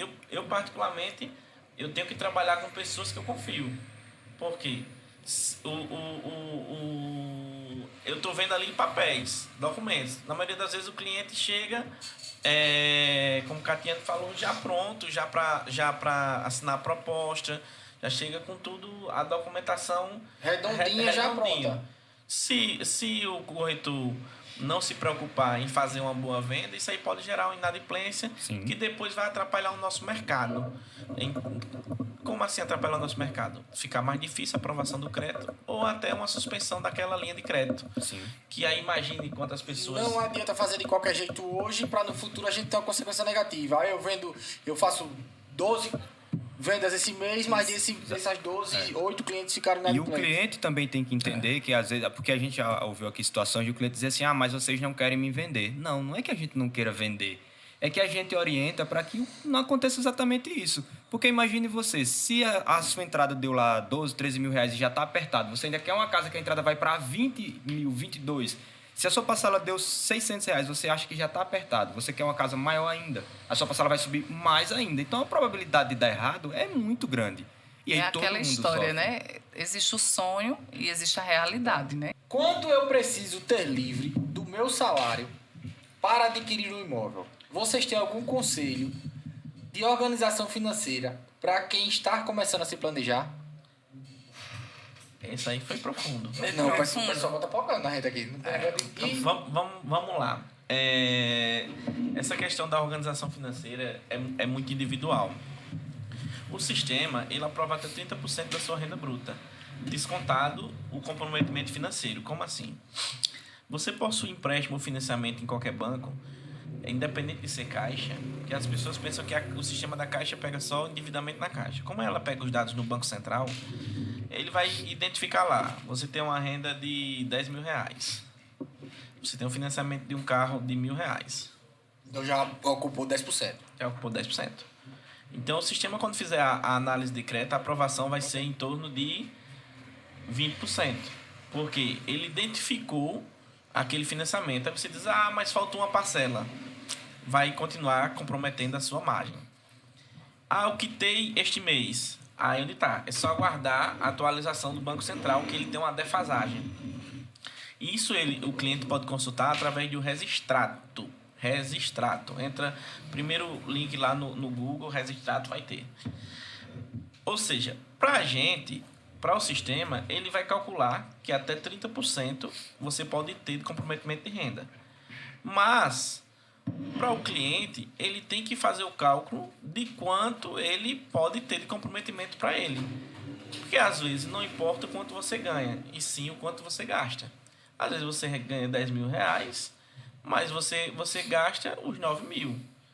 Aí você só pode ter mais R$1.000. De certa forma, independente da renda que você tenha, se você não for uma pessoa organizada em relação aos seus gastos, você não vai, pode até conseguir fazer o financiamento. Mas como você disse anteriormente, o sonho vira pesadelo. Isso. Então, quem melhor vai responder essa pergunta é você. Você pode fazer uma planilhazinha de gasto mensal e ver quanto você gastou durante todo aquele mês. Aí, durante aquele mês, a sua renda é 5 mil reais. Você gastou 2 mil. O sistema aprova 30% de 5 mil, que é 1.500. Você ainda tem lastro, né? Tem uma margem. Você ainda tem uma margem. Então, você consegue utilizar os 30% que o banco aprova. Agora, você ganha 10 mil. Você fez o seu cálculo mensal. Você gasta 9 mil por mês. Aí, o sistema, vamos dizer que você não tem financiamentos. O sistema aprova 30%, que é 3 mil. Aí você diz, vou pegar os 3 mil. No primeiro mês pode dar certo, mas no segundo, quando somar com os 9 que você é habituado a gastar, vai para 12. Então, para que você... se é um conselho, o conselho é que você anote todas as suas contas de todos os meses, todos os seus gastos, para chegar no final do mês você ver quanto está sobrando. Aí aquilo ali é o que você pode pegar de comprometimento. Para a gente vai analisar, o sistema vai analisar, na realidade, esse comportamento dentro dos 30%, se você tem ou não margem para isso. Mas... O seu custo é você que sabe. O seu custo é você que sabe. Catiano, quer complementar? Não, eu quero dizer o seguinte, quando a gente vai fazer um compromisso a longo prazo, é ideal o planejamento, né? Não tem como você se comprometer com uma parcela, porque um financiamento são 30 anos. Então, o ideal é que o cliente, de fato, se planeje, veja quanto que ele tem de despesa, quanto que ele ainda tem de margem para gastar. E se ele está pensando em comprar um imóvel, tem questão de entrada, tem documentação. E a gente levando em consideração só a parcela, o cliente precisa saber, eu tenho, como o Sidney falou, ganho 10 mil. Mas não adianta ganhar 10 e gastar 12, gastar 15. Se você é essa pessoa que você já está se identificando, não, eu devo mais do que o que eu ganho, Você tem que se organizar financeiramente primeiro para Antes de depois financiar. fazer financiamento. Porque o financiamento é a longo prazo. Então, você sabe que vamos supor que o cliente fique os 30 anos. Então, é 30 anos da sua vida com aquela parcela. Aquilo, aquele Exatamente. compromisso Isso. independente. E eu indico o cliente, se hoje ele ganha 10, né? Ou se hoje ele ganha 2, ganha 3, deixe 10% aí, porque 10% é uma eventualidade que pode acontecer na sua vida. Não gaste tudo que você ganha. Mesmo que você queira fazer o financiamento, você tem que ter uma reserva financeira sua, né? Sempre, sempre esperando o elemento surpresa. Né? Especialista já indica que no mínimo você tem que guardar 10% do seu ganho total. Seu ganho mensal. Do seu ganho mensal. Fora os seus compromissos financeiros, seja parcela de um carro, de uma casa. Enfim, é organização financeira, né? É aquele detalhe, a gente gasta menos do que se ganha. Né? Principalmente no cenário que vocês citaram, que eu achei muito interessante a gente relevar, que é o fato de que se a gente continuar dando, de certa forma, prejuízo para a Caixa com as inadimplências, o cerco vai fechar. Exatamente. Como já aconteceu. Exatamente. Então, não adianta a gente financiou muito, mas no decorrer do tempo, se a gente continuar com esses financiamentos com a quantidade maior e a inadimplência for condizente, ou seja, ela continuar subindo gradativamente de acordo com a quantidade de financiamento, o cerco vai fechar. Isso atinge o mercado num todo, né? Atinge o Não é mercado num simplesmente a Caixa em si. Não, é todo. Atinge o corretor, atinge o correspondente, atinge O construtor. O sistema né? é prejudicado de uma forma geral, né? Entendi. Exatamente. Vamos lá, Esse Tony, café- alguma coisa? Acho que esse café... Café. Mas foram informações, viu? Já foi Rapaz, tanta informações, vamos lá. viu? Outra coisa que é interessante demais a gente falar, que também hoje a gente está fazendo só pergunta do público. Eu acho que eu vou fazer isso antes, eu vou fazer isso mais. Eu vou dizer quem é que vem pra E gente, deixar as pessoas, né? do nosso público falar. Porque tá dando certo. Sempre vale a pena dar um valor de entrada ou existem situações que não irão fazer tanta diferença? Essa é uma pergunta, mas que veio acompanhada de outras. Resumindo, entrada. Repita aí, porque... Vamos lá. Sempre vale a pena dar um valor de entrada ou existem situações que não irá fazer diferença? O que é que os nossos clientes estão perguntando? Entrada. Tem que ter? Não tem que ter? Como é mais ou menos que funciona essa situação de entrada? Pronto. Baseado na pergunta que o Arthur fez, alguns clientes chegam até os nossos corretores com a história de fulano me disse que eu consigo tirar sem entrada. Vamos sanar essa dúvida das pessoas, de quem isso está é em uma casa da hora. assistindo, porque eu acredito que muita gente já ouviu essa história. Tenho certeza que você já ouviu essa história que pode tirar uma casa sem entrada. Veja só, a gente volta para aquele cálculo que a gente fez do programa Casa Verde Amarela de subsídio. Tá. A gente tem um subsídio de até 19.717. Então, para um imóvel de 100 mil, que a gente fez a conta, a Caixa financia até 80%. Certo. Mais 19.717 dá praticamente 100 mil. Falta R$283. Exatamente. Mas é entrada. Mas é entrada, né? Isso. Aí, às vezes, o cara desconsidera essa entrada, o construtor, esses 200 e pouco reais. Pelo valor ser muito baixo. O valor ser muito baixo. Mas isso no cenário de um cliente perfeito. Isso. No cenário do cliente perfeito, do cliente que recebeu o subsídio completo, do cliente que Que conseguiu... tem dependente. Isso. Que conseguiu uma casa de 100 mil. Então, aí, dessa forma, criou-se muito essa cultura, porque a gente tinha uns imóveis mais baratos, de comprar sem entrada. Aí, hoje, vindo para nossa realidade, só temos imóveis, agora que você passou a informação, Temos de 120 mil. a partir de 120 mil. Aí a gente volta para aquela continha, 120 mil vezes 80% dá 96, mais 19.710 vai dar 115.917. Então, vai gerar uma pequena entrada, mas vai gerar uma entrada. Teoricamente, salvo algumas exceções, que você possa angariar um desconto no imóvel, você vai ter que pagar uma entrada para a compra do imóvel. Então, pessoal, o que a gente sugere é que vocês se reservem até essa entrada, até porque se você começa todos os meses a guardar um dinheirinho para comprar um imóvel, você já está se acostumando com a parcela dele. Observa que se você todos os meses guardar R$500, você em 10 meses você vai ter 5 mil, e você vai estar habituado a guardar aqueles 500. Aí você, quando começar a parcela, já vai estar dentro do Não que... vai pesar, porque você já está habituado a ter aquele gasto fixo. Já Entendi. tá aquele gasto fixo. Então, não dá para dizer que você compra sem entrada nem com entrada. O ideal é que você procure o seu consultor imobiliário para que ele analise a sua documentação junto com o correspondente e assim consiga fazer a simulação para você. É uma simulação personalizada. Cada pessoa tem a sua situação. Uma coisa que é muito relevante de falar é que cada CPF é um CPF, tá?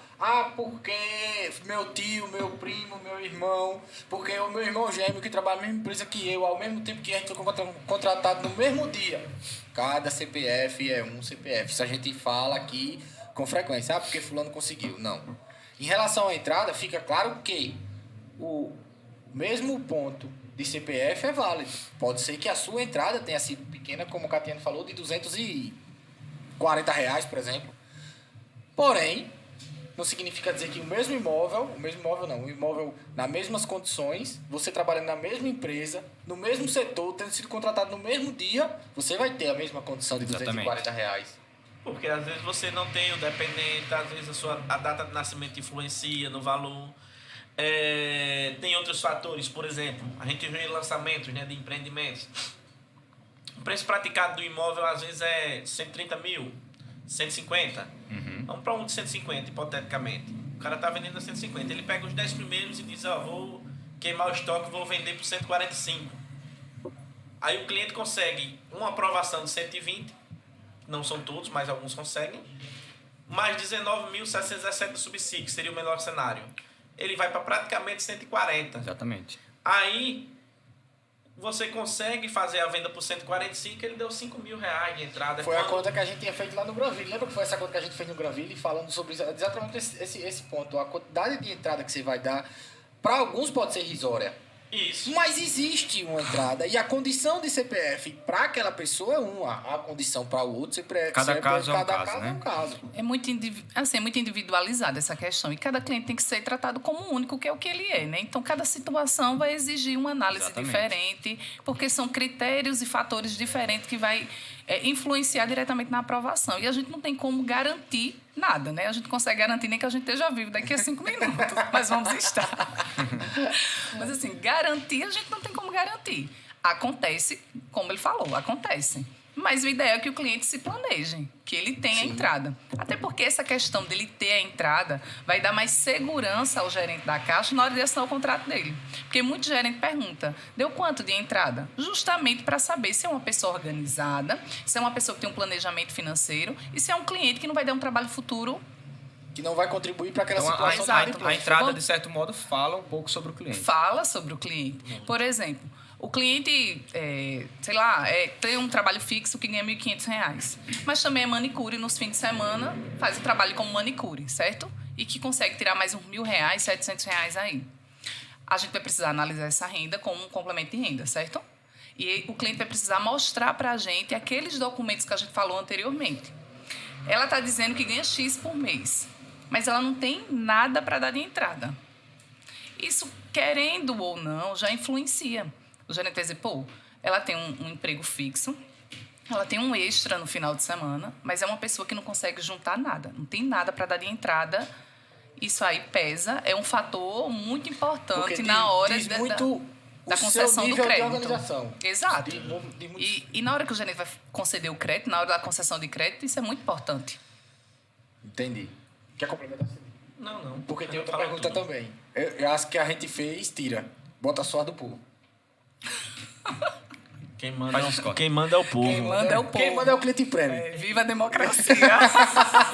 Chegou, então vai chegar, viu? Vai chegar, viu? Aí eu quero vocês dois aí coçar a cabeça para responder. Mas vamos lá. Agora, bora. Existe a possibilidade de conseguir o financiamento imobiliário com nome sujo? Não, aí você vai... Eu vou fazer uma pergunta. Aí apelou.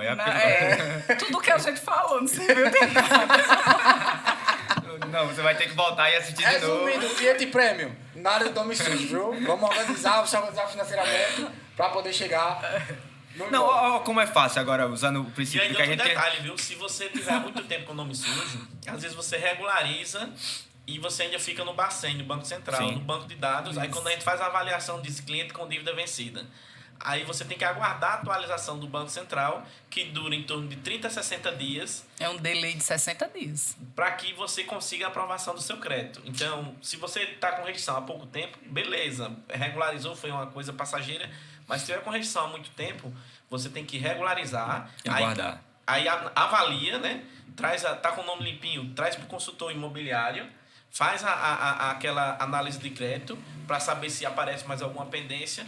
Aí, se o consultor lhe der o retorno, ó, você não aprovou por isso, porque tá dando que você tem essa pendência aqui. Vai lá no site do Banco Central, Resistrato, baixa, olha e você identifica que é aquela mesma coisa que você já pagou.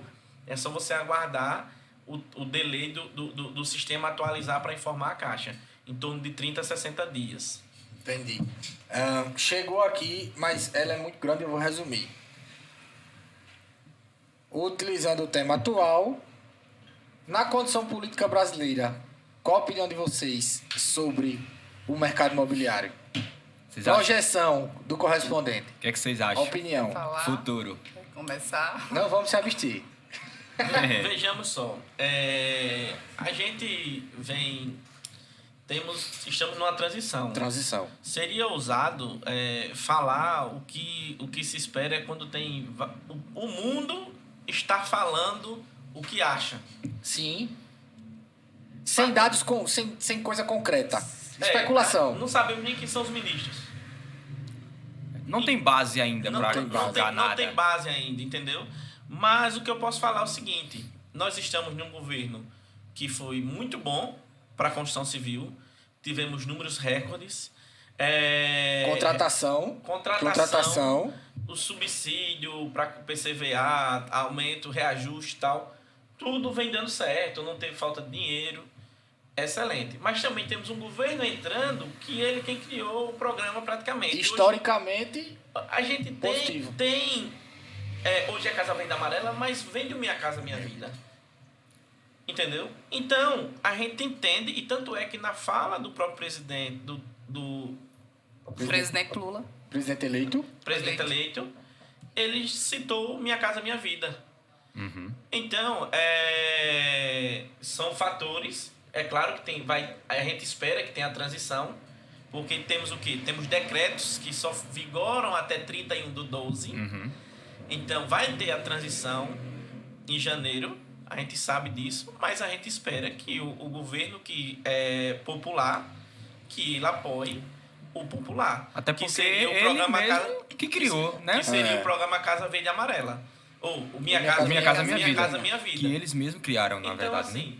qualquer governo que estiver atuando, a gente entende que construção, agronegócio, ele vai querer do lado, porque faz a economia girar, são muitos empregos. Então, esse é o primeiro ponto. Em relação ao SBPE, eu acredito muito no aumento da taxa de juros a curto prazo. Por quê? Por conta da Selic. A Selic está em alta e já vem há algum tempo sinalizando, vamos aumentar essa taxa. E a taxa vem segurando. E a Caixa vem segurando. Então, você que ainda está pensando, não demora muito. Adianta a tua contratação, porque daqui a algum... A gente está terminando aqui, pode chegar, chegou uma mensagem dizendo, a partir de tal dia vai aumentar a taxa de juros. Você diz, eu já fiz a minha análise de crédito, vai manter? Não vai. Porque já é algo que vem sendo avisado, que está nessa situação. Então, pessoal, para o SBPE, como a gente já explicou antes, são financiamentos de valores maiores. Acima de 181 mil, né? Isso, imóveis acima de 180, para quem tem uma renda maior. É bom ficar atento que pode acontecer isso que a gente está conversando agora. Taxa de juros. Você falou uma coisa que é curioso. Se houver essa alteração da taxa, ela vai ser aplicada mesmo para aqueles que estão aprovados, como a gente costuma dizer. O que garante taxa de juros é o contrato assinado. Pronto. Então, só não vai ter alteração naqueles que já assinou o contrato na agência. Exato. Então, quem tiver em tramitação vai sofrer o reajuste. Sim. Exatamente. Então, cliente prêmio, corre, viu? Vem-se embora ligeiro. Catiane, complementa. Veja só. Eu penso assim, né? tem que ter até um ditado que diz que a gente tem que ver sempre o copo cheio, né? O lado bom da coisa. O lado bom da coisa. Então, assim, nós vivemos numa democracia e que um dos dois a gente sabia que ia ganhar. O governo atual foi um governo excelente. Nós tivemos um presidente da Caixa, como nunca tivemos antes. Eu posso até estar falando alguma coisa aqui que... Os índices... Mas, assim, foi um ótimo presidente, né? Inclusive, a ANCA, a Associação dos Correspondentes Bancários, foi criado no atual governo. Isso, para mim, é um marco, né? E nós que somos correspondentes, temos orgulho de sermos correspondentes e saber que hoje a nossa causa, né, a nossa profissão está sendo valorizada. Isso aconteceu no governo atual. Nós não podemos esquecer que, indo para o programa Casa Verde e Amarelo, tá? Ele é, como é que eu posso dizer, uma cria do... É o mesmo Minha Casa Minha Vida, que mudou a nomenclatura. E é natural que os governos que venham posterior, ele melhore. Até porque a gente elege um líder de Estado... Com essa intenção, com né? a intenção que tenhamos melhoria, né? Que as coisas sigam, que vá para frente. O governo que criou, né? Foi criado o Minha Casa Minha Vida... O Minha Casa Minha Vida ele foi criado justamente para conter, não para conter, mas para diminuir o déficit habitacional, e que hoje é muito grande, ainda é muito grande, né? É muito grande. Então, um novo governo que entrar, ele vai deixar de fazer, o programa vai deixar de existir? Não vai deixar de existir. A gente vai sofrer um pouquinho aí até quando as coisas... Adaptações. Né? No início pode acontecer, ou não, o negócio pode continuar fluindo normal. Tá. Mas, assim, o que pode acontecer são adaptações. Mas eu não acredito que seja, que vá nos atingir. Vá para o negativo. Que vá para o lado negativo, até porque o Sidney bem sabe, nós sabemos que gera lucro, tem rentabilidade. E tá dando certo. Tá dando certo. Algumas informações a gente lê, o mercado imobiliário cresceu. A contratação cresceu, a quantidade de pessoas contratando cresceram. Então, a ideia é que o negócio nós somos fiscais de quem nós ajudamos a colocar lá. E quem estiver lá vai governar para todos. Isso.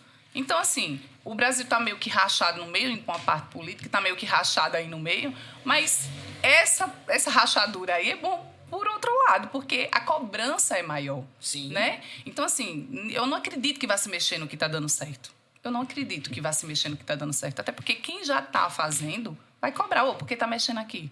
Hoje, como eu disse, foi criada a ANCA, que é a Associação dos Correspondentes Bancários. Nós temos fala em Brasília. Então, assim, quando nós somos a ponta. Então, quando a gente sente uma dificuldade no sistema, quando a gente sente uma dificuldade no mercado, não estava sendo atualizado o censo, como eu falei lá atrás. E a gente fica sinalizando, não está aprovando porque o censo não está atualizado. A gente vai passando isso. E são as lutas, é a união dos correspondentes, que chega lá em Brasília e vai direto para o presidente da Caixa. Então, não passa pelo gerente, pela superintendência. Entendeu? Hoje a gente não tem... A gente tem um canal direto em Brasília. Então, assim, o que eu estou dizendo? Vocês vão conseguir? Não, a gente vai sentir o que é que o mercado está e a gente vai pontuando. Então, eu acredito... Eu vejo de uma forma positiva, tá? Eu vejo de uma forma positiva. Eu não acho que é uma mudança de governo. Do mesmo jeito que a gente teve no governo atual, quando entrou, a gente sentiu uma resistência também das pessoas a aceitar. E a gente fica com aquela incerteza, né? Mas são incertezas. Eu acredito de uma forma positiva que a gente vai continuar seguindo. E o mercado imobiliário tem muito a agregar. É um mercado que emprega muita gente, que gera muito emprego, né, que gera renda. Tem muito brasileiro beneficiado. A quantidade de contratação desde o Minha Casa Minha Vida. Eu não sei dizer ao certo qual é o PIB do mercado imobiliário, representa aí. Mas, assim, é um dos maiores. Tem peso. O percentual é muito grande. Sim. Então, assim, a gente vai continuar sendo visto, sim, vai continuar dando certo. Vamos pensar positivo e trabalhar, né? Porque ninguém vai fazer por a gente, não. Quem tem que fazer somos nós mesmos. Tem que buscar. Tome demissão. Tome demissão. Tome demissão. Ele tirou isso, não, viu? Vamos lá, tem um negócio aqui que eu marquei, que foi outra pessoa que mandou, até mandei pra vocês. Eu queria que vocês falassem um pouquinho sobre um tema que aqui pra gente da Prêmio é muito relevante. Muito relevante. Eu acho que, se brincar, 60% das nossas contratações são assim. aquisição e construção. Aquisição e construção. Como é que você sabia? Começou a falar. Veja só. Nosso maior giro vem de aquisição e construção. Verdade. O que acontece? Aquisição e construção, a Arapiraca ela se destaca, eu acredito que a nível de estado, região, até quiçá Brasil, nessa modalidade de aquisição e construção, porque temos vários profissionais com expertise para isso, que já trabalham aquisição há muito tempo. E essa modalidade ela dá a oportunidade da gente superar algumas dificuldades do imóvel pronto.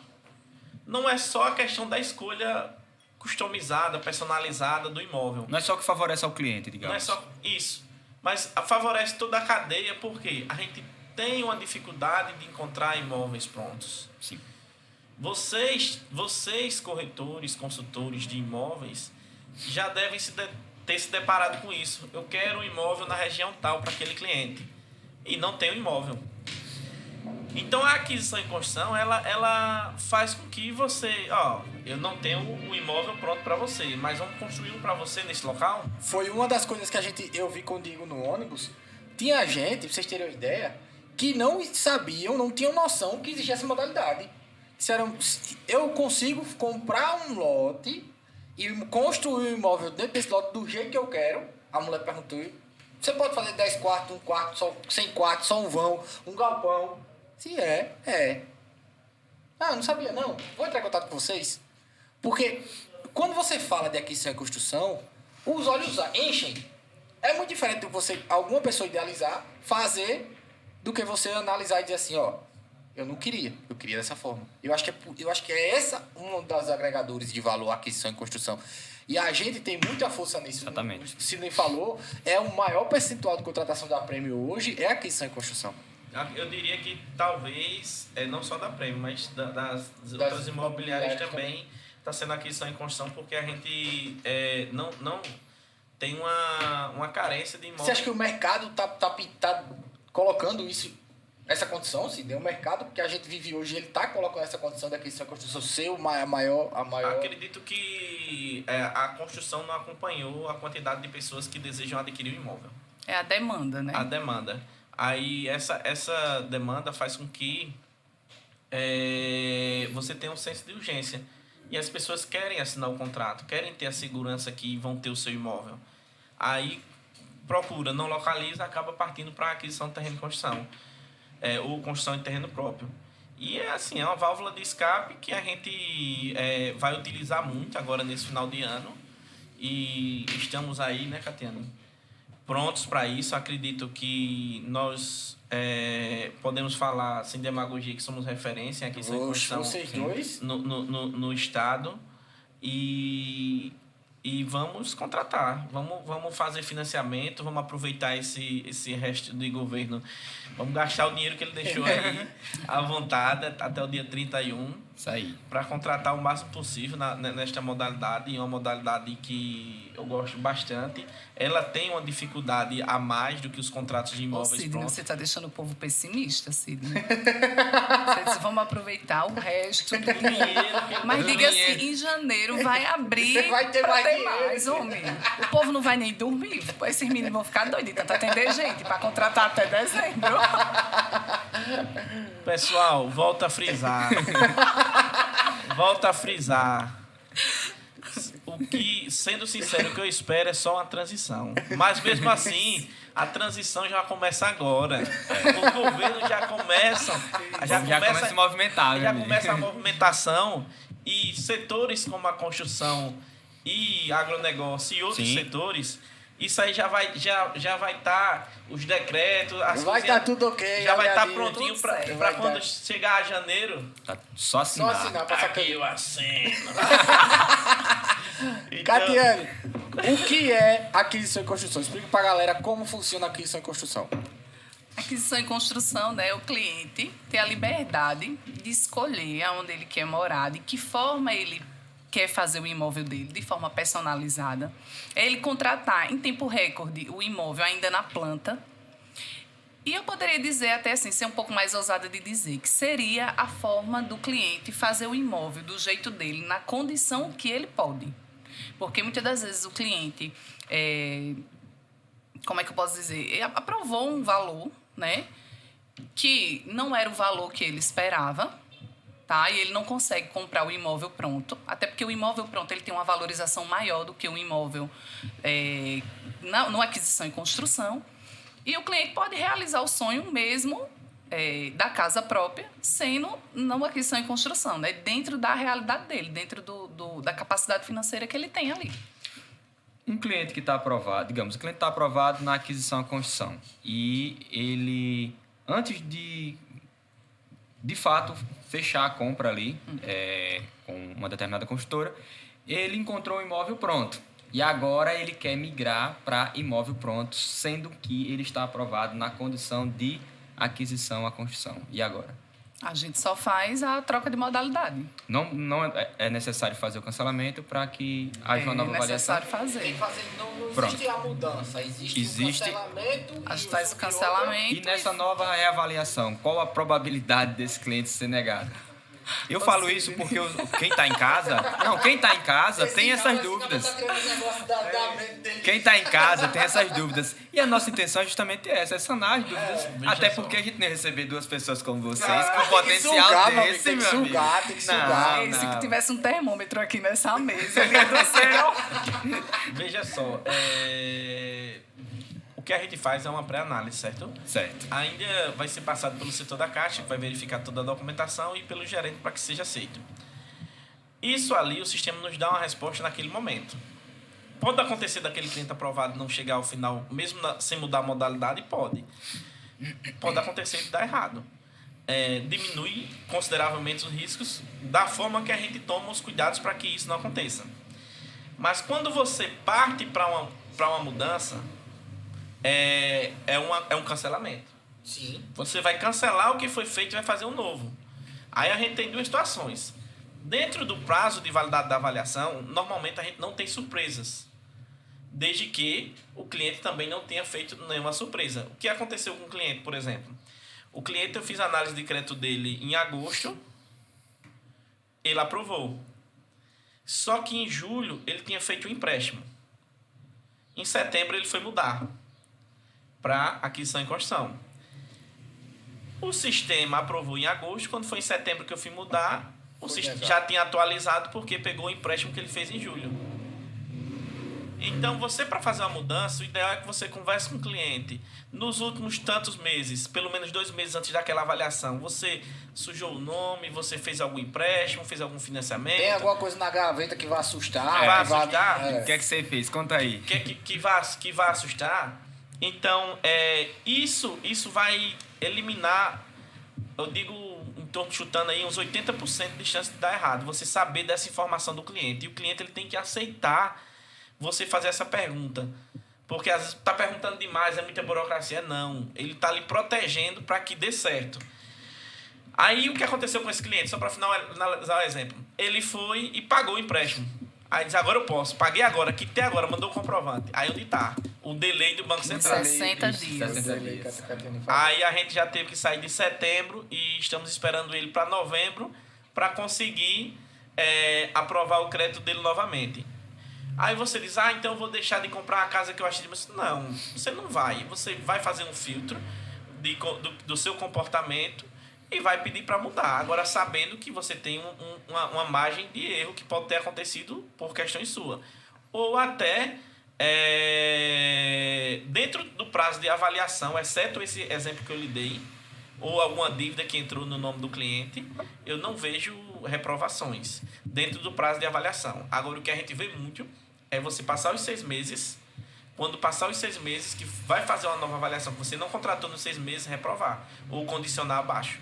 Então, o ideal, se você procurou imóvel, se você já fez análise de crédito, se ali aquele valor simulado já dá para você comprar um imóvel, decide dentro do prazo da tua avaliação de crédito. Show de Não bola. espera vencer. Tá vendo aí, cliente prêmio? 6 meses é o prazo da sua avaliação. Então, não aguarde. Quem tiver no prazo, corre, viu? Então, vamos lá, resumindo o que a Catiane e que o Sidney falou. Depois que é aprovado, não tem negócio de mudar. aprovou, ou cancela e faz outro, ou segue com a contratação que foi assinada. Cada avaliação é única. Então, toda vez que a gente mexe no sistema, o cliente é uma nova avaliação de risco de crédito. O sistema ele vai considerar o que ele tem ali no momento. Então, assim, é como o Sidney falou, se o cliente não tem nada, não teve restrição, não fez empréstimo... Está dentro do prazo. Está dentro do prazo, beleza. E tem também a questão de referências de renda, porque às vezes o cliente fez em agosto, nós estamos em novembro.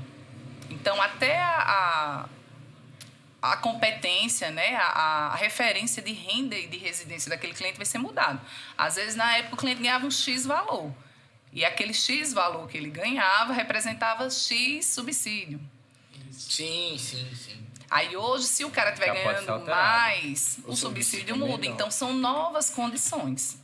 Então, não existe... Era muito bom que tivesse esse botãozinho lá no sistema da gestão. Alterar a é uma coisa boa. tal. Alterar... Isso, a modalidade. Tal, alterar a informação tal. Só pra gente entrar num consenso. O ciclo da aquisição e construção. O cliente acha o lote, compra o lote, como funciona esse ciclo. É isso que o pessoal está tentando entender. Muitas vezes nem o próprio corretor sabe como é que funciona. O lote existe, eu acho o lote. Ou então, eu contrato a casa e procuro o lote. Ou então, procuro o primeiro construtor, depois a casa, depois o lote. Como funciona isso? Primeiro o construtor. A sequência, o ciclo... O ciclo começa dele procurar o construtor. Porque o construtor, claro, vai procurar o consultor imobiliário, que você vai indicar para um construtor. É muito importante ter a presença da construtora responsável pelo imóvel, tá? Principalmente no PCVA. É muito importante ter. Então, assim, primeiro o consultor vai procurar o construtor que vai apresentar para aquele cliente. E essa obra ela vai ser executada por uma construtora. Se a gente fosse pontuar, então o cliente está pensando em fazer uma aquisição e construção. Procura a Prêmio. Procura a Prêmio.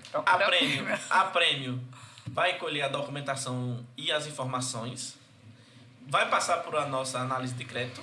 Vai procurar o correspondente, tanto Catiane como eu. Iremos fazer essa análise de crédito, que ele vai estar lá para sentar com o cliente, né?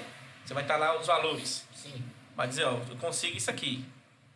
Aí, segue o que ela diz. Procura a construtora, qual o tamanho da casa que você consegue fazer com esse crédito aqui. Qual a casa que você consegue fazer com isso aqui. Faz essa intermediação entre o cliente e o construtor. Fecha-se o negócio. Agora vamos para onde é a região que escolheram? Essa aqui. Vai escolher o terreno. A Caixa vai fazer o pagamento desse terreno depois que assinar o contrato. É claro que antes disso tem a análise da engenharia da Caixa, que ela vai analisar esses documentos. O cliente não precisa se preocupar tanto com isso quando tem um consultor e um construtor envolvido, porque as construtoras elas já preparam esse kit. Já entregam esse kit, que é o projeto planilha da Caixa. A gente tem casos aqui que o cliente só viu a casa depois de pronta. Várias e várias vezes. Mas é bom ele olhar, pô. Durante a... Casos. A gente viu a planta, aprovou a planta, idealizou no 3D. Quando a casa estava pronta, ele foi lá olhar. A gente tem casos aqui que eles ligavam pra gente. Como é que tá lá? A gente ia fazer uma filmagem. Muito bem. De dizer assim... Exatamente. Eu fui ver a minha casa, eu fui ver a minha sapata, eu fui ver o meu muro não. Só vai lá pra presenciar, sentir o imóvel depois de pronto. Pronto. Aí escolheu o construtor, né? Fez o processo, assinou o contrato na Caixa. Na hora que assinou o contrato na Caixa, a Caixa vai pagar o lote depois de registrado. Esse lote já passa a ser do mutuário, né? Do cliente. E vai ser feita as liberações à medida que vai sendo executado. Quando eu falei até aqui brincando dele acompanhar, é muito importante ele acompanhar a obra, falando mais sério agora, é muito importante que ele acompanhe a obra, porque é a obra da casa dele, né? Ele no final, para todos os fins... Ele é o dono, ele é o responsável por aquilo ali. Ele está contratando uma construtora para executar, mas a relação dele com a Caixa é direta.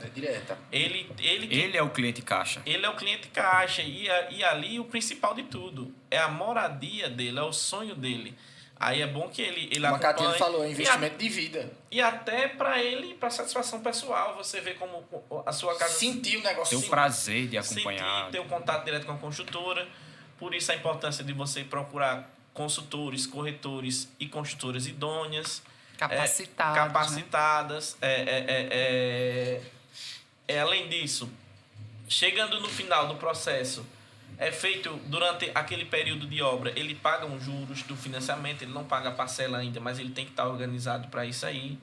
Tem um valor. Tem um valor, tem as medições, que o engenheiro da Caixa vai, mas são 2, se não me engano, com 30 e 85. É no decorrer Se da... não me engano, não, são 2, 30 e 85. No decorrer da obra, aí existe... Porque tem as etapas da obra, né? Depois que o cliente contrata, que a Caixa paga o terreno na conta da loteadora, do construtor, ou do construtor, então... A etapa da construção, né, ela é feita, de fato, assim, por etapas. A primeira medição, a segunda medição, a terceira medição. Vamos supor que vou fazer a casa em 4 meses. Vão ser 4 etapas. Então, teoricamente, é para ter 4 liberações. Então, mês a mês, a necessidade de emitir a PLS. Nos marcos de 30% e de 85% é que o engenheiro da Caixa vai para conferir o que foi feito e se está sendo executado de acordo com as normas e as especificações exigidas pela Caixa, né? Mas a importância, ainda bem que o Sidney falou dessa importância do cliente ir, justamente assim, porque é a minha casa, é o meu sonho, né? Então, vamos supor que daqui, sei lá, ele vendo a construção da casa, ele vai saber exatamente onde tem cada viga, onde está cada coluna, onde está... Eu não entendo muito de construção, tá? Mas o cliente, ele vai poder... eu quero fazer uma reforma daqui a algum tempo. Ele vai saber onde ele pode mexer, onde ele não pode. Não tem canuíte, onde passa energia. Ele tem que saber, né? Uma coisa é o projeto lá impresso, outra coisa é ele ver que aquele projeto está sendo executado. E eu acho que é o que é mais na importante, a gente que trabalha muito com sentimento, é o sentimento de você ver. Eu não consigo entender como é que você não tem vontade a idealização de idealizar o seu imóvel sendo construído. A gente fez um estudo e é apenas 1,5 imóvel que você tem na sua vida inteira, o percentual. Isso então, aí assim, é uma coisa que... Foi né? totalmente relevante pra gente tomar a nossa decisão de onde a gente podia direcionar a nossa força. Por exemplo, para o brasileiro em si, eu não sei se vocês têm esses dados, mas a média de imóvel por habitante é de 1,5%. Ou seja, a maioria do brasileiro, hoje, ele tem apenas um imóvel durante a vida. Existem pessoas que têm mais de 1, ou 2, ou 3 imóveis. Por isso que o nome do programa, Minha Casa, Minha Vida. Faz sentido. Então, assim, como é que você trabalha, a gente pega muito, como a gente hoje, nossa dedicação é em cima de casas do programa, tá, do Verde e Amarela, a gente percebe muito o sentimento que as pessoas chegam aqui. É a realização do sonho, é o sentimento do sonho. Quantas vezes você vai ter aquela condição de ter outro imóvel? Verdade. A gente recebe muita mensagem de agradecimento, marcação no Instagram. É muita coisa. Porque muita coisa aquilo é a dedicação da vida. Tem gente que 40 anos juntou a vida toda para comprar aquele imóvel, para conseguir aquele negócio. E pra gente, como o nosso fluxo é bem maior em cima da questão de construção, em cima de Casa Verde e Amarela, a gente sente, a gente recebe muito esse sentimento. Exatamente. A gratidão. A Catiane falou da planilha, né, de levantamento de serviço. A PLS, nessa planilha, o cliente assina que a obra está sendo executada. Então, por isso que ele também tem que acompanhar a obra. Sim. Porque lá ele vai estar atestando para a Caixa, a obra está sendo executada conforme... Mas ele nem lá chegou a ir, às vezes, né? Então, ele está assinando Mas eu acho que algo aí é exceção, pô. São exceções. Não, acontece, não é regra, acontece. A gente semana passada estava acompanhando uma obra, saiu até um vídeo bem engraçado. 10 dias. Não, 10 dias. não tem condições não. Ali é rápido demais. Rápido. Eu não sei se nem vocês que têm essa noção. o dono passou 8 dias sem ir lá, a quando gente chega foi lá, lá tá numa pronto. semana, quase. tava só a sapata pronta, com alguns tijolos, acho que um Foi. palmo. Na outra semana a gente foi lá e tava daquele jeito. Foi. Aí na outra nós foi que tava coberta. Pronto. É assim que funciona. Então, se você, Agilidade, né? se você não tem aquele prazer de acompanhar, em algum momento você vai perder. Você tem que estar atento a essa Foi questão. muito rápido. Foi dentro de uma semana. Eu fui com o Tony, a gente filmou a casa no chão. E com uma semana depois a gente foi com os corretores lá e a casa já estava praticamente... E a toda importância em pé. dele ir acompanhar é até questão de impermeabilização, para ele saber que, de fato, Saber ele que foi contratou utilizado, né?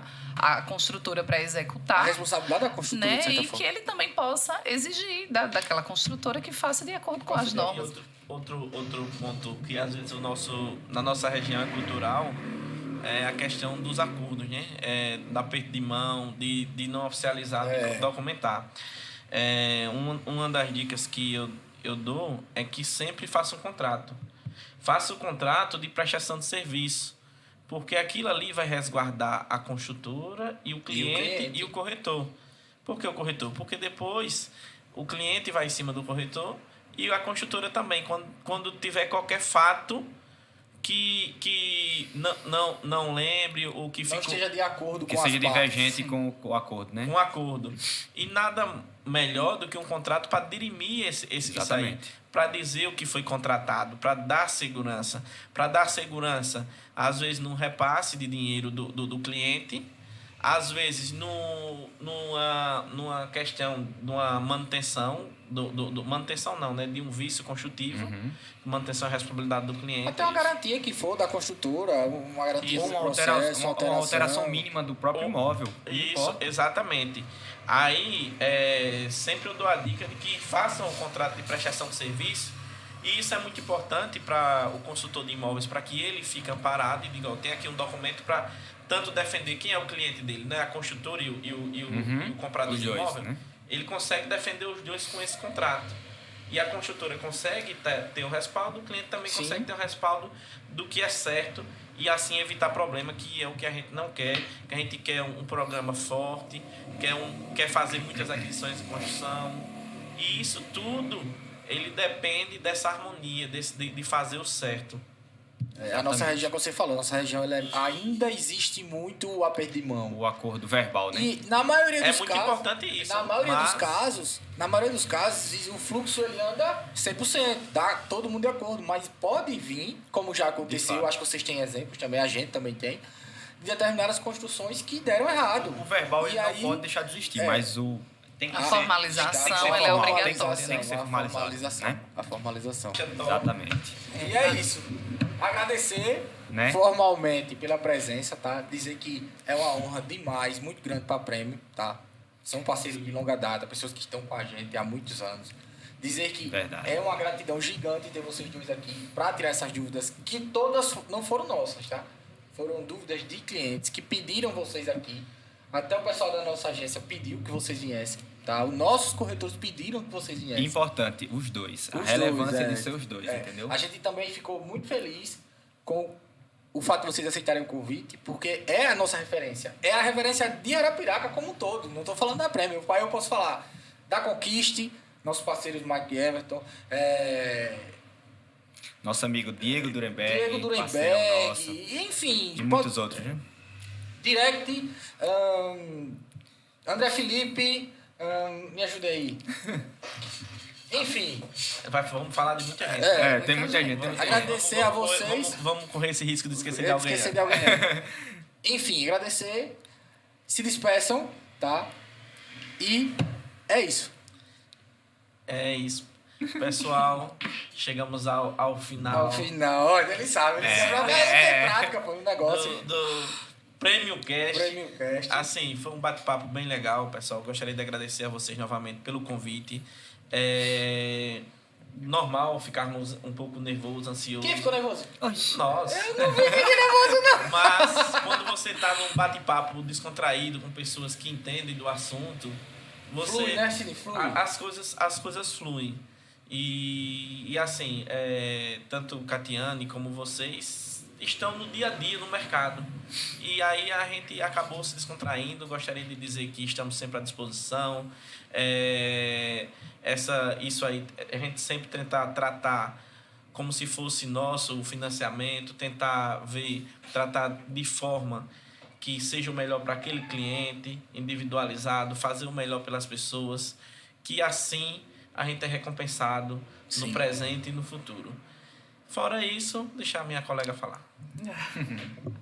Eu quero agradecer o convite da Prêmio. Né? Eu fiquei muito feliz, muito contente. A gente é que tá feliz, ó. Ai. Ver a Catiane ali no podcast. Você entendeu que se toda semana tá aí, mano. Mas colocar a Catiane no podcast pra gente foi uma honra gigante. Tirando o podcast que é o evento que a gente faz, É. né? Foi o dia do corretor de imóveis, e aí a gente quis inovar, eu acabei Não, fazendo. foi um evento arretado. o- Você, corretor de imóveis, ano que vem, Não perca, viu? não perca. Café Olha, correspondente. Tá vendo como é as coisas? Eu fiz o primeiro, achando que ia ser aquele único, né? É. Aí vocês começam a cobrar, a gente tem que fazer. Então, assim, a gente fez de uma forma bem descontraída também, com pessoas, assim, muito inteligentes, que agregam muito no mercado esse ano. O podcast, então, tirando esse podcast, que foi do Dia do Corretor de Imóveis, né? Esse é o primeiro podcast, assim, oficial, que eu sou convidada. Eu estou me sentindo super feliz e grata. Muito obrigada mais uma vez. Agradecer a presença do meu colega aqui. Esse cara é sensacional, super inteligente também. O Sidney é uma colaboradora do... Tamo junto. Então, assim, dizer que a gente está aqui no mercado, né, para contribuir com o crescimento da nossa cidade, da nossa sociedade, para que a gente tenha uma sociedade mais justa, mais igualitária, mais humana, oferecendo através do meu trabalho, do trabalho do meu colega, oportunidade, né, não só para os parceiros que estão chegando no mercado imobiliário, mas como o cliente final, que é o cliente que compra ali o imóvel. Eu sempre digo à minha equipe, comigo só pode trabalhar quem gosta de gente. Então, assim, nós estamos para servir, né? E de contrapartida, o universo devolve tudo que a gente joga para ele. Tudo que planta. Tudo como é que diz? Tem um ditado que diz que o plantio é opcional, mas a colheita ela é certa, né? Fato. Não tem como mudar o processo. Então, assim, só agradecer de fato, dizer que eu amo ser correspondente da Caixa, que eu sou super grata a esse bancão, esse super banco, e que nós estamos com as portas abertas, capacitados, éticos, respeitando o espaço e a individualidade de cada um e prontos para atender. Porque quer financiar, pensou em casa, pensou em lares. Desculpa aí, Cid. Vai estar em boas mãos. Vai.